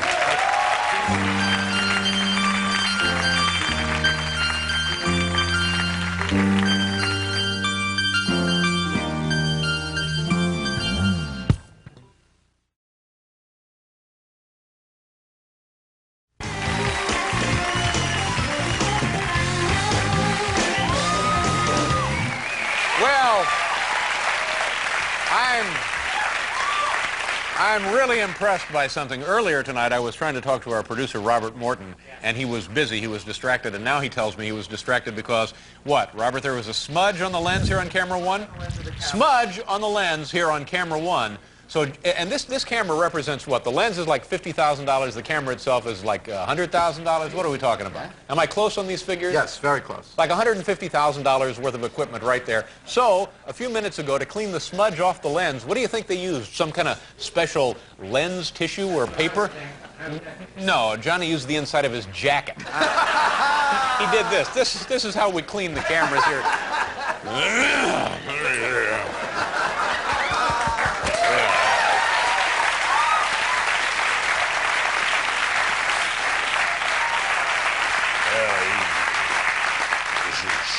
He ain't smudge or something. Get that smudge right off. Hey, look at this, Paul. Paul, look at this. Oh. Our first guest tonight, I'm just trying to cheer him up. He has a cold, you know. Our first guest tonight is a lovely, boy, is she ever. This woman seems to get better looking each time I see her. And talented. She seems to get more and more talented each time I see her. We're always happy that she comes to visit us when she's here.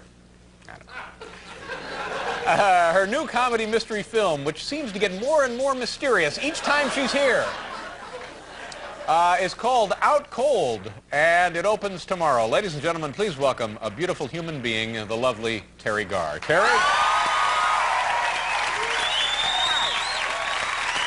Hi. How are you?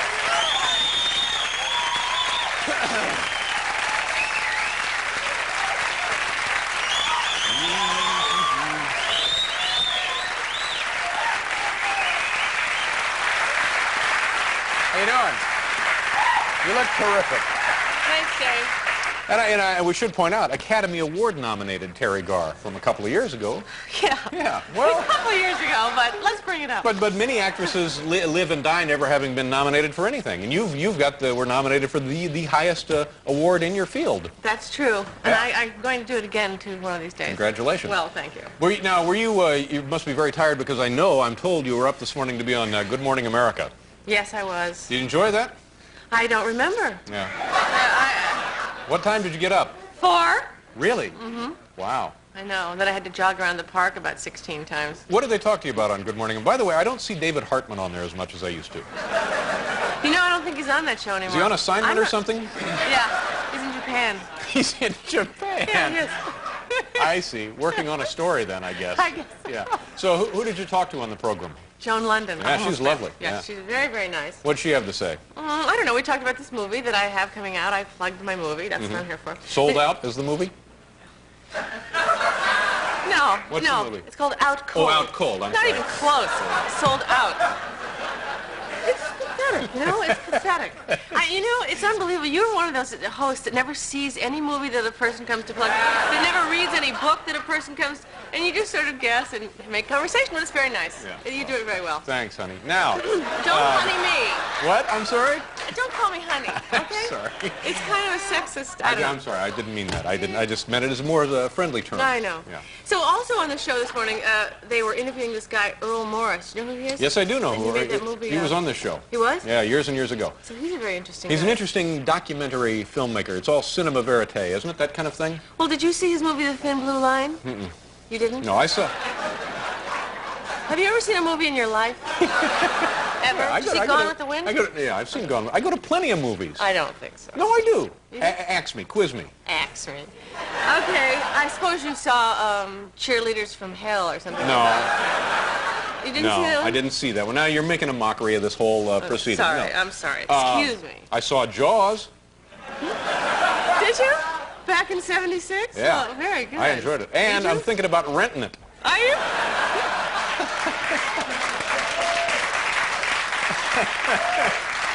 It works very well, doesn't it? Yeah. Anyway, Earl Morris did this film about this small town in Florida, I think, and I can remember seeing footage of it was a group of people who lived in this small community, and one of the studies of this film was a man who hunted wild turkeys, and it was very, very interesting. Well, I just read this article about him, a profile in the New Yorker, and what he likes to do when he does these documentaries is he just puts the camera on people and he lets them start talking. You know, he lets them start talking until they hang themselves. That's it's kind of like what you do to people here. But it always something interesting comes out. But the movie Thin Blue Line is about some true story about a murder, and it's quite incredible. And I wish it was up for an Academy Award Best Movie, but it isn't. Well, it would be in the documentary division, wouldn't No, it? it's a movie because it has actors and it has, you know, people... Oh, it's not a documentary. Well, it's kind of a documentary, but it's a very important movie because it's about the justice system. I'm sorry there's nothing too much funny about this. Yeah, Let's talk about something funny. Okay, go ahead. Okay. Let's see, now that You're house hunting, is that true? No, I'm not. No, I'm not. I went with Robert Morton today and looked at some apartments with him. He's looking Oh, no for... wonder he's exhausted. And are you looking for a new place in town? Did you listen to the answer I just gave you? You said... I am not looking for an apartment. I went with my friend to look at apartments today. Who's looking for the apartment, you or him? Robert Morton is. Is that right? You're looking for an apartment? Oh, God. Jeez. Oh, he's on the phone. Never mind. Yeah, we can't. Don't bother him. Yeah, he's talking to his broker now. So then you're not moving. No, Dave. I went with Robert to look. This is a very interesting conversation. No, it's fine. Everything's fine. Don't worry. Okay, I'm not worried. It's your show. Much of this will be edited out. Now, and the film that you're in now, the... Out Cold. Right. Sold Out Cold, if you wish. Yeah. Tell us about that. Well, you know, it's about this woman that, myself, I play the woman, who murders her husband and then blames it on his partner and then murders him. See, I shouldn't tell you the whole plot, but...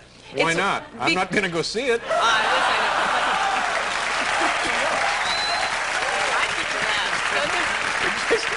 It's just a little joke. It's only a little joke.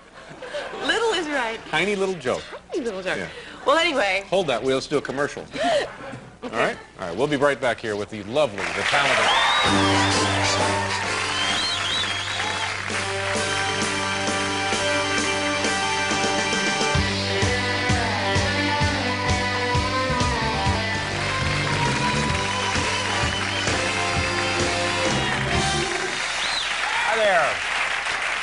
The Neville brothers are here tonight, and Redmond O'Hanlon, a man who's looked, I guess, as I understand it, for a passage between the Amazon and the Orinoco.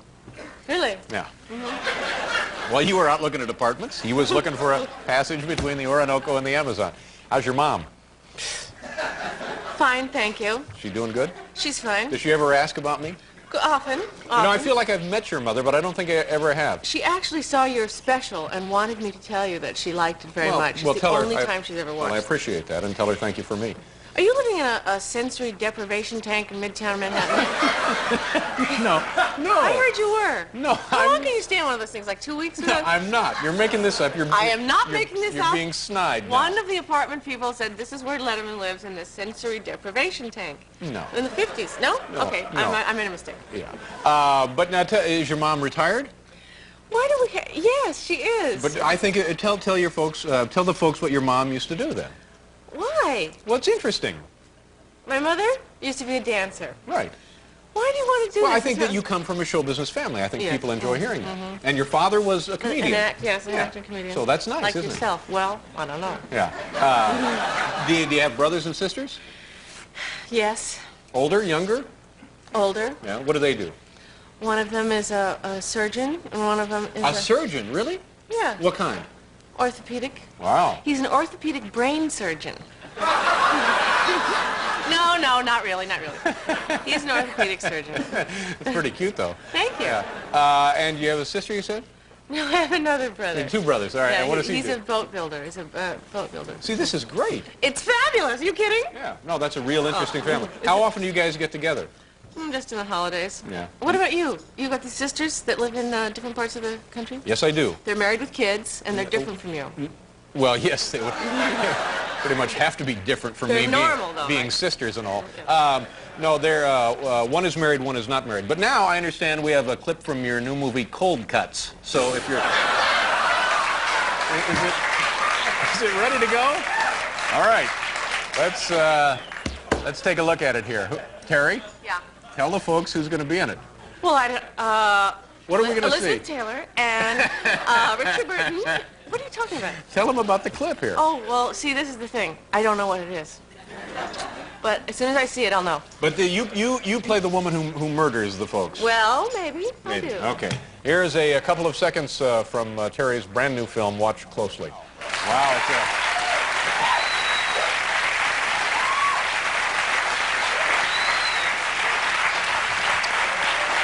Is it a funny movie or just a real mystery, edge of your seat kind of thing? It's what we call a black comedy. Black comedy. Mm-hmm. Yeah. Because of me murdering everyone. It's not. How many people do you murder in the film? Well, I'm not going to say. Maybe I don't murder anybody, because then I'll give away the whole Does thing. it have kind of a surprise twist at the end? I was surprised myself, and I was in it. So how long are you going to be in town? What's it to you? I'm just making polite. Have you lost weight? You look great. You look like you've dropped some weight. Have you dropped? Yeah, maybe I have. Yeah. I guess I have. You look very fit. Have you been I think working this out? is, yes, I think it's very good of you to just ask questions like this, because some of the questions you don't like, they didn't work for you. So you just ask about my family and have I lost weight. It's very, very kind of spontaneous of you. Well, is that good?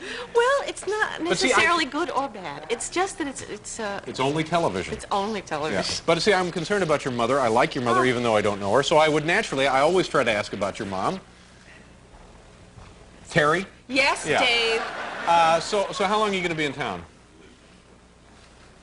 Well, I'm not going to be following you home or anything, but just tell me how long you're going to be in town. I don't think I'm going to. No, come on. How long will you be in town? I'm not telling. It's one of these things I think I'll stick with. Like Labor Day. Will you be here till Labor Day? I don't know. Ask me something else. Ask me something Through the else. spring, will you be here? Spring now. Through the weekend. What's it to you? Well, I think that it only, I mean, why? Why can't you tell me how, I'll tell you how long I'm going to be in town. How long are you going to be in town? For a long, long time. I know. Okay, me too. I don't have anywhere else to go. Long time. Well, then maybe we can get together and do something. Well, maybe. What? Maybe. All right.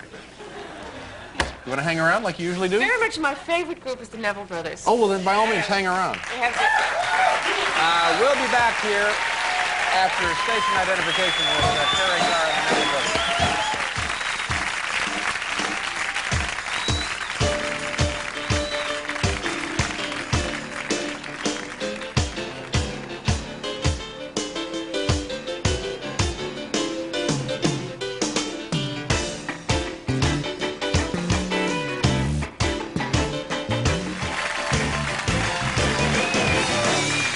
Welcome back to the program. Tomorrow on the show, boy, look at this. Look, it's another great show. The Button King Dalton Stevens will be here, Sybil Shepherd, and Elvis Costello. Yeah. Did you see this earlier, by the way? Did you see this? No, I didn't. Watch this. Anton.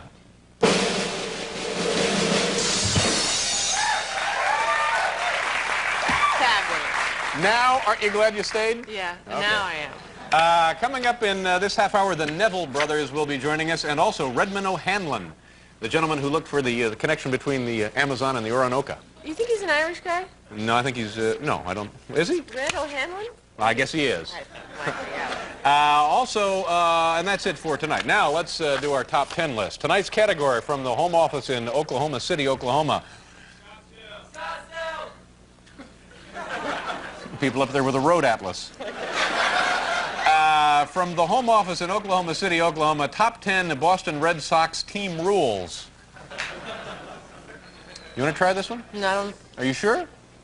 You don't want to try the top 10 list? Okay. Only a handful of people beside myself have ever done one of these. Really? Would you like to try one? I may fail, Dave, but I will try. I think you can handle this. There you go. So you just start from 10 and work your way up. I see. All right, announce the category again. Don't screw it up. Oh, God. The top 10 Boston Red Sox team rules. Number 10. Is it? Just keep going. And, oh, by the way, don't overdo it. All right, I'll go way under. Okay, way under. All right. Okay, number 10. During team orgies, players must stick to batting order. Yeah! Don't laugh. Good one. Number 9. You know, I had no idea this was going to be so... Go ahead, number 9. Misogynist. Okay, number 9. Do not bring mistress to ballpark on camera night. Number 8. Oh, this is cute. Pine tar to be used on bats only. This is horrible. Number 7. Married men must prove they are traveling with more than one girlfriend to get extra game tickets. You see, now they've had some trouble. They've had some internal trouble up there with Wade Boggs and so forth. That's the reason for all of this. Number 6. All team members must wear protective equipment. That's funny, I don't know. We have to be done by 1:30. Okay. Number 5. Team player... No, wait a minute. Players batting under 300 are forbidden to cheat on their wives. But the rest of them can, I guess. I don't know. That's right. Okay. Number 4. When writing autobiography, do not blaspheme Allah. Yeah. Uh-oh. I don't even think I should have said that. I'm scared. Okay, number 3. Girlfriends must sign out catcher's mask and shin guards. Oh. Pick it up a little bit. Okay, Just 2. pick it up a little bit. All 5 team league batting champions should keep their mouths shut for a while. Boggs. Oh, I guess I screwed that up pretty good. No, that was perfect, honey.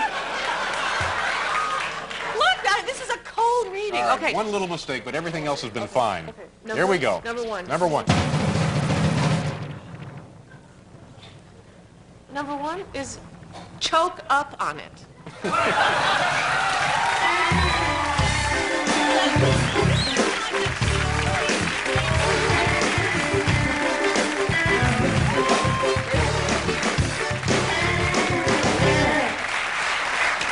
We'll be right back here with the Neville brothers, boys and girls.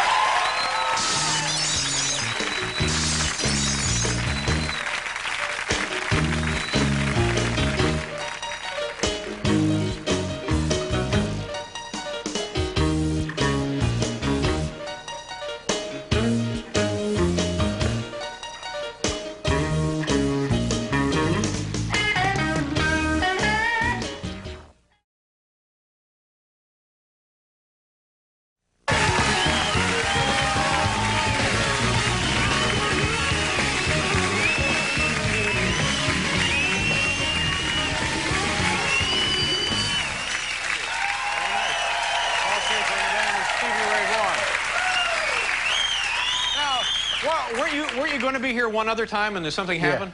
So I wasn't completely nuts. No. You were all supposed to be here and then something happened. Okay, so you're back tonight. That's all that counts, really. All right. Glad to be here.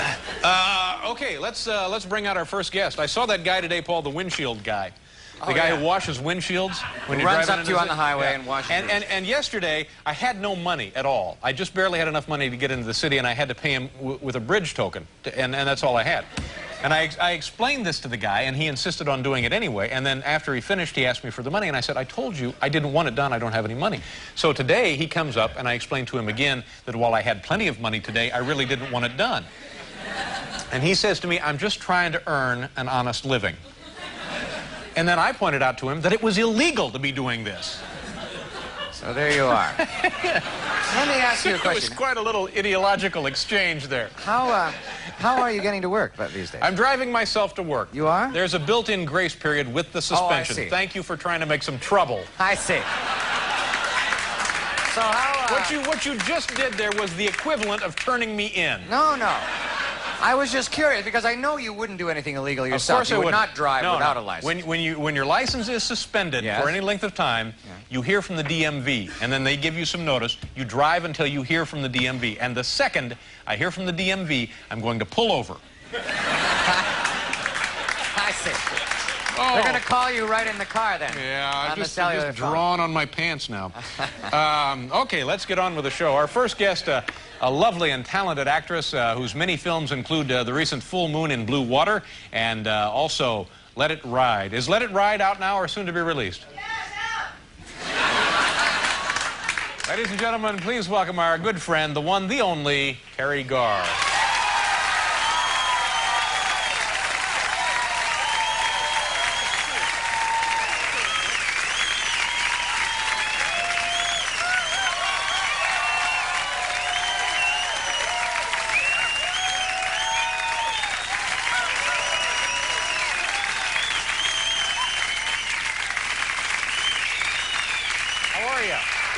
You look great.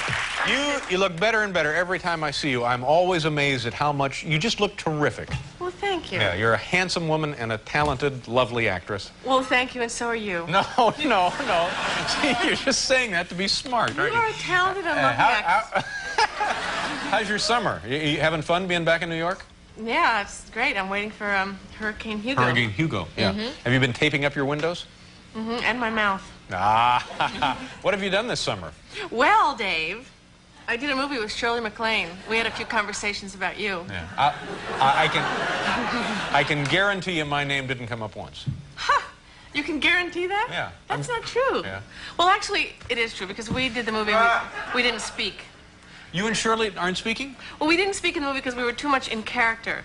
But since we were both dancers, we did a few dance steps with each other, so we knew we were communicating. Right. What is this? Is a silent film? Is that what we're doing now? No, we spoke in character too. And do you know the woman? Do you have any kind of ongoing friendship with her? Yeah. Yeah. And what is your assessment of her? Why are you making that face when you ask me that? It's the face I was born with. I'm sorry. What do you think of her as a solid human being? She's an okay gal, you know. Okay gal. Did she talk to you about channeling and past lives and that kind of thing? And I don't think I should talk to you about this. She didn't want to talk about it, you know. Then now I'm going to come on as her surrogate and then not talk about it too? Well, what about it didn't she want to discuss? You think you're going to trick me into this? No, I'm curious because we had the same problem with her on this program where she has devoted maybe 2/3 of her adult life to these pursuits, this kind of activity, and yet she seems reluctant to discuss it. But she didn't want to discuss it. She wanted to come on and plug Madame Suzatska, she said. Well, that's the other part of the story. So she looked at the notes, and you had the stuff about the metaphysical stuff, which she didn't want to talk about. Then the next question was going to be about Warren, her brother. She didn't want to talk about that. So what do you expect? You know, she didn't want to talk about that stuff. Well, then why come on the damn show?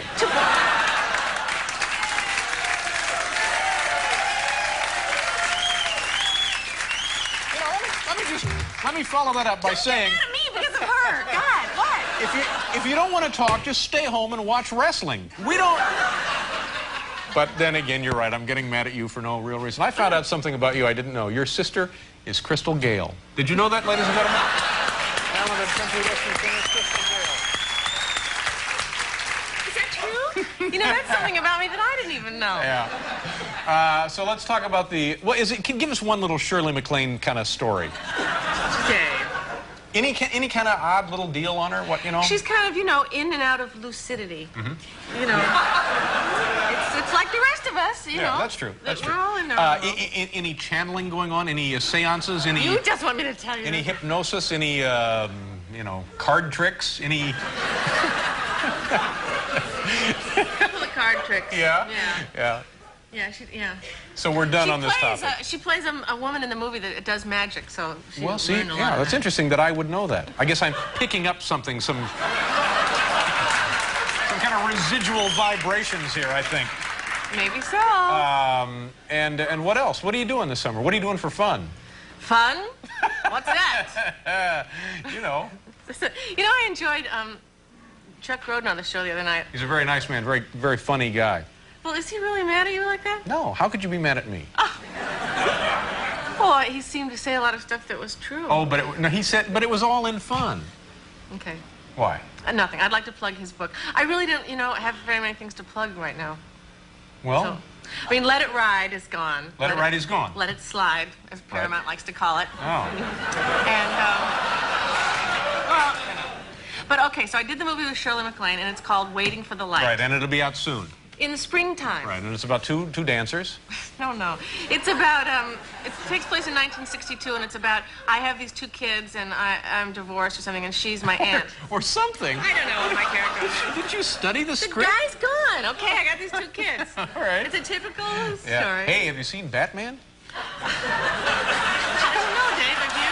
Well, yeah, but you know what I'm saying is in Mr. Mom, you were married to Batman. Oh, is that what you're saying? Yeah. That was a really hard thing for me to... But did you know? Did you have any kind of hint at all? Someday he would be Batman? I'm sorry. It's okay, because I have sorry. nothing to talk about, so I like to let you just ramble on. No. I'm sorry. So you mean I was married to Batman? Yeah, and you had no way I of had knowing. no idea. Yeah, see?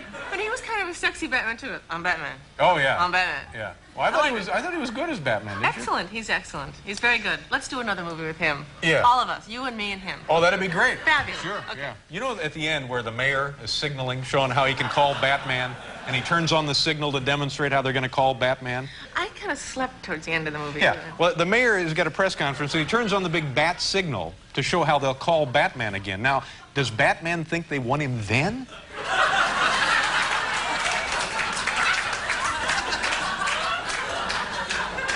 He turns on the bat signal. Never mind. It's me. I'm nuts. I got a lot of personal problems. I know. I'm nuts. We'll do a commercial, and then we'll be right back here with Teri Garr.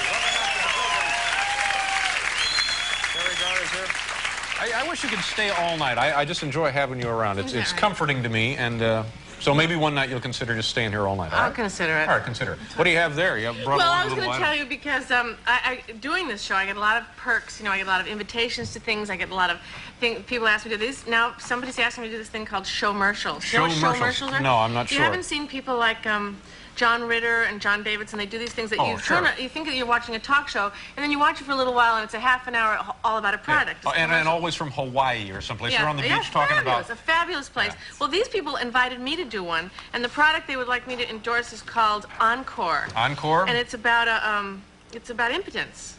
So I don't know why they sent it to me, but I have the feeling that this letter, they put in anybody's name, you know, then and they just, whoever grabs for this gets to do it. This is Dear Terry. They didn't put anybody's name there. I know, they put your name. But then they make it like they've sent this to other people, and they put Dear Stanley, you know, and they leave the same letter. Even though, in parts of this letter, the reason they asked me was because this show would be compatible with your very positive TVQ of a warm, sensitive, and caring person with real feelings for other people.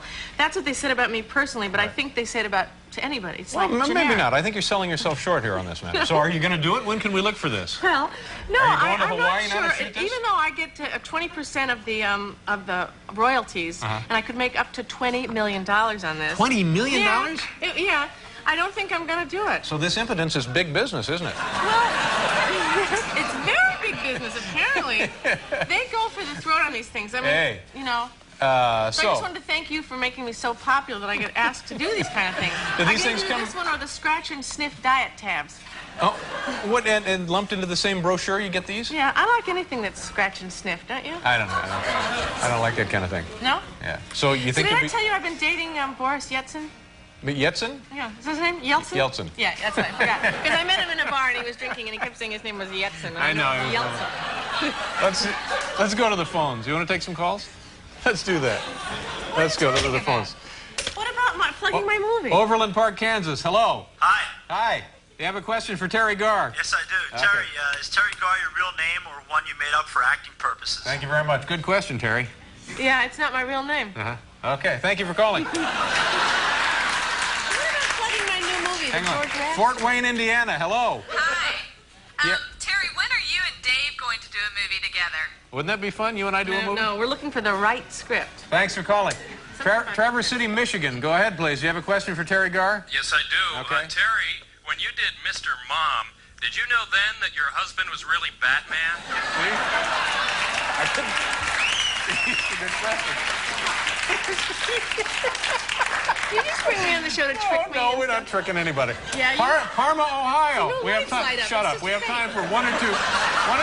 Hey, wait a minute. Oh, are you? Nothing happened. It's all Parma, are you there? Hi. All right, let's go to Bullhead City, Nevada. Hello. Do you have a question for Teri Garr? How much money do you have in the bank? Isn't that a little personal? All right, let's try one more. It's fun to pretend, isn't it? Let's try one more. Here we go. Racine, Wisconsin. Do you have a question here for Teri Garr? Would you like to have the New York Times delivered to your home? Here's some questions for you, Teri. Yes, all the time. So, when's the film coming out? What's the matter? Are you sad now? Oh, come on. Don't be sad. It was just a little joke. I know. We only do that for people we really like. We didn't do that for, what's his name, Grodin. No, I know. Yeah, we did. Because he was a fighter. And we saved that for you. Okay. Well, tell me about the movie. Very amusing. Which movie? The one with you and Shirley MacLaine? I already told you No. The new one. The new one is the George Raft story. And I played George Raft's second wife, Dottie. You know, you can dish it out, but you can't take it. Hell no. I just... And it takes place in China. Dottie? Yeah. Dottie. All right, well, we'll look for that on an airplane somewhere. You want to hang around? I always ask you this at this point. Now's the time. Do you want to hang around? Don't I have anything else to say? Well, you be the judge of that. What? I guess not. Let's see. How are things personally? We've done the Boris Yeltsin joke. We've mentioned Let It Ride. Did we mention Let It Ride? Yes, we did. Any big projects coming up? We've done that, the little brochure. Showmercials. Shirley MacLaine, you took the 5th on that. No, I think we're done. Okay. But you can stay. Hang around. Do you mind? Yes. Okay, great. We'll be right back here with Teri Garr.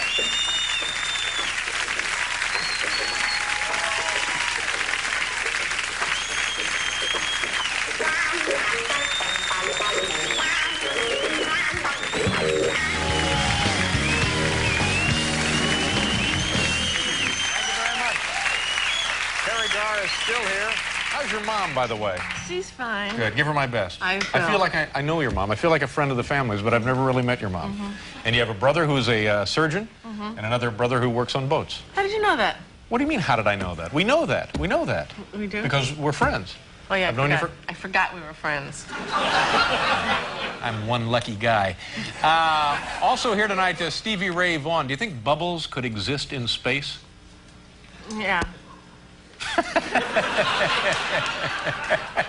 But it's a vacuum, Did you know. I think about that long enough? Oh, yeah, long enough. Also coming up here on the show tonight, Dennis Miller. Tomorrow, Melissa Etheridge. Another great show tomorrow. But does he really want Batman when he calls down? See, nobody knows. And I'm thinking, that's a pretty big suit, not to mention the drive all the way from the Batcave down there to Gotham City. Right. You know? If he doesn't really want him, he If should there's leave him traffic, perfect, exactly. You've expressed my thoughts eloquently. Okay, I'm glad I stayed. Thanks, Teri. Here now is our top 10 list. These are a lot of fun to do. We do them every night, you know, in the little categories, little items, little things to think about, peculiarities, conundrums sometimes, Teri. Tonight's category, top 10 complaints of Jane Pauley. I'm interested. Beloved co-host of the NBC Today Show. For my money, solid. Money in the bank. You're not going to do any better than Ms. Jane Pauley. Thanks, Paul. Top 10 complaints. Huh? What? Top 10 complaints now of Jane Pauley. She may be unhappy in her present working conditions. We don't know. We just have a list here of her top 10 complaints. She may be happy. She could be happy as a clam. Have you ever seen an unhappy clam? Yes. Okay. Yeah, I have Most too. of the ones After I've plenty of beer.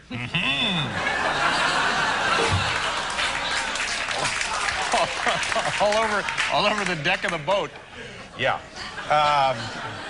Here we go. Number 10. Deborah Norville points to nameplate on board and asks, will that come off easily? Number 9. Network Garage doesn't have discount rate for dirt bikes. Number 8. Replaced on Today's Show news updates by Cartoon Goose.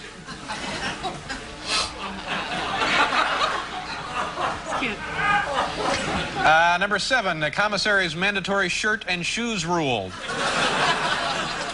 Let's see if we got any more callers hanging on. Coral Gables, Florida. Do you have a question for Teri Garr, please? Hi, yeah, I can't believe I got through. If you could eat only one food for the rest of your life, what would it be? Is that a question for me? Cheese. Any kind of cheese product. Clams. Clams. Thank you very much. Boy, we're lucky she was holding. She was lucky to get through. Number 6, token sucking, not as easy as it looks. Number 5, 3 a.m. calls from a liquored up Linda Ellerby begging her to try Maxwell House. Well, now we're rolling. Huh? Below the belt. How so?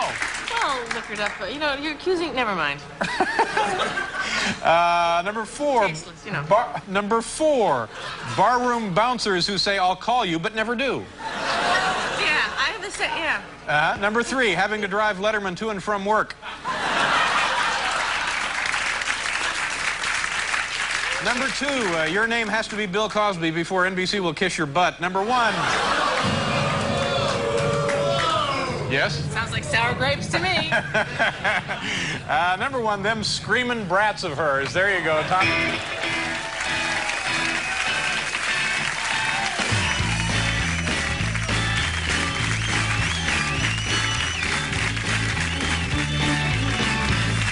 I can turn on the machine again and we could dance. We have to do a commercial. We'll be right back here in a couple of minutes with Stevie Ray Vaughan.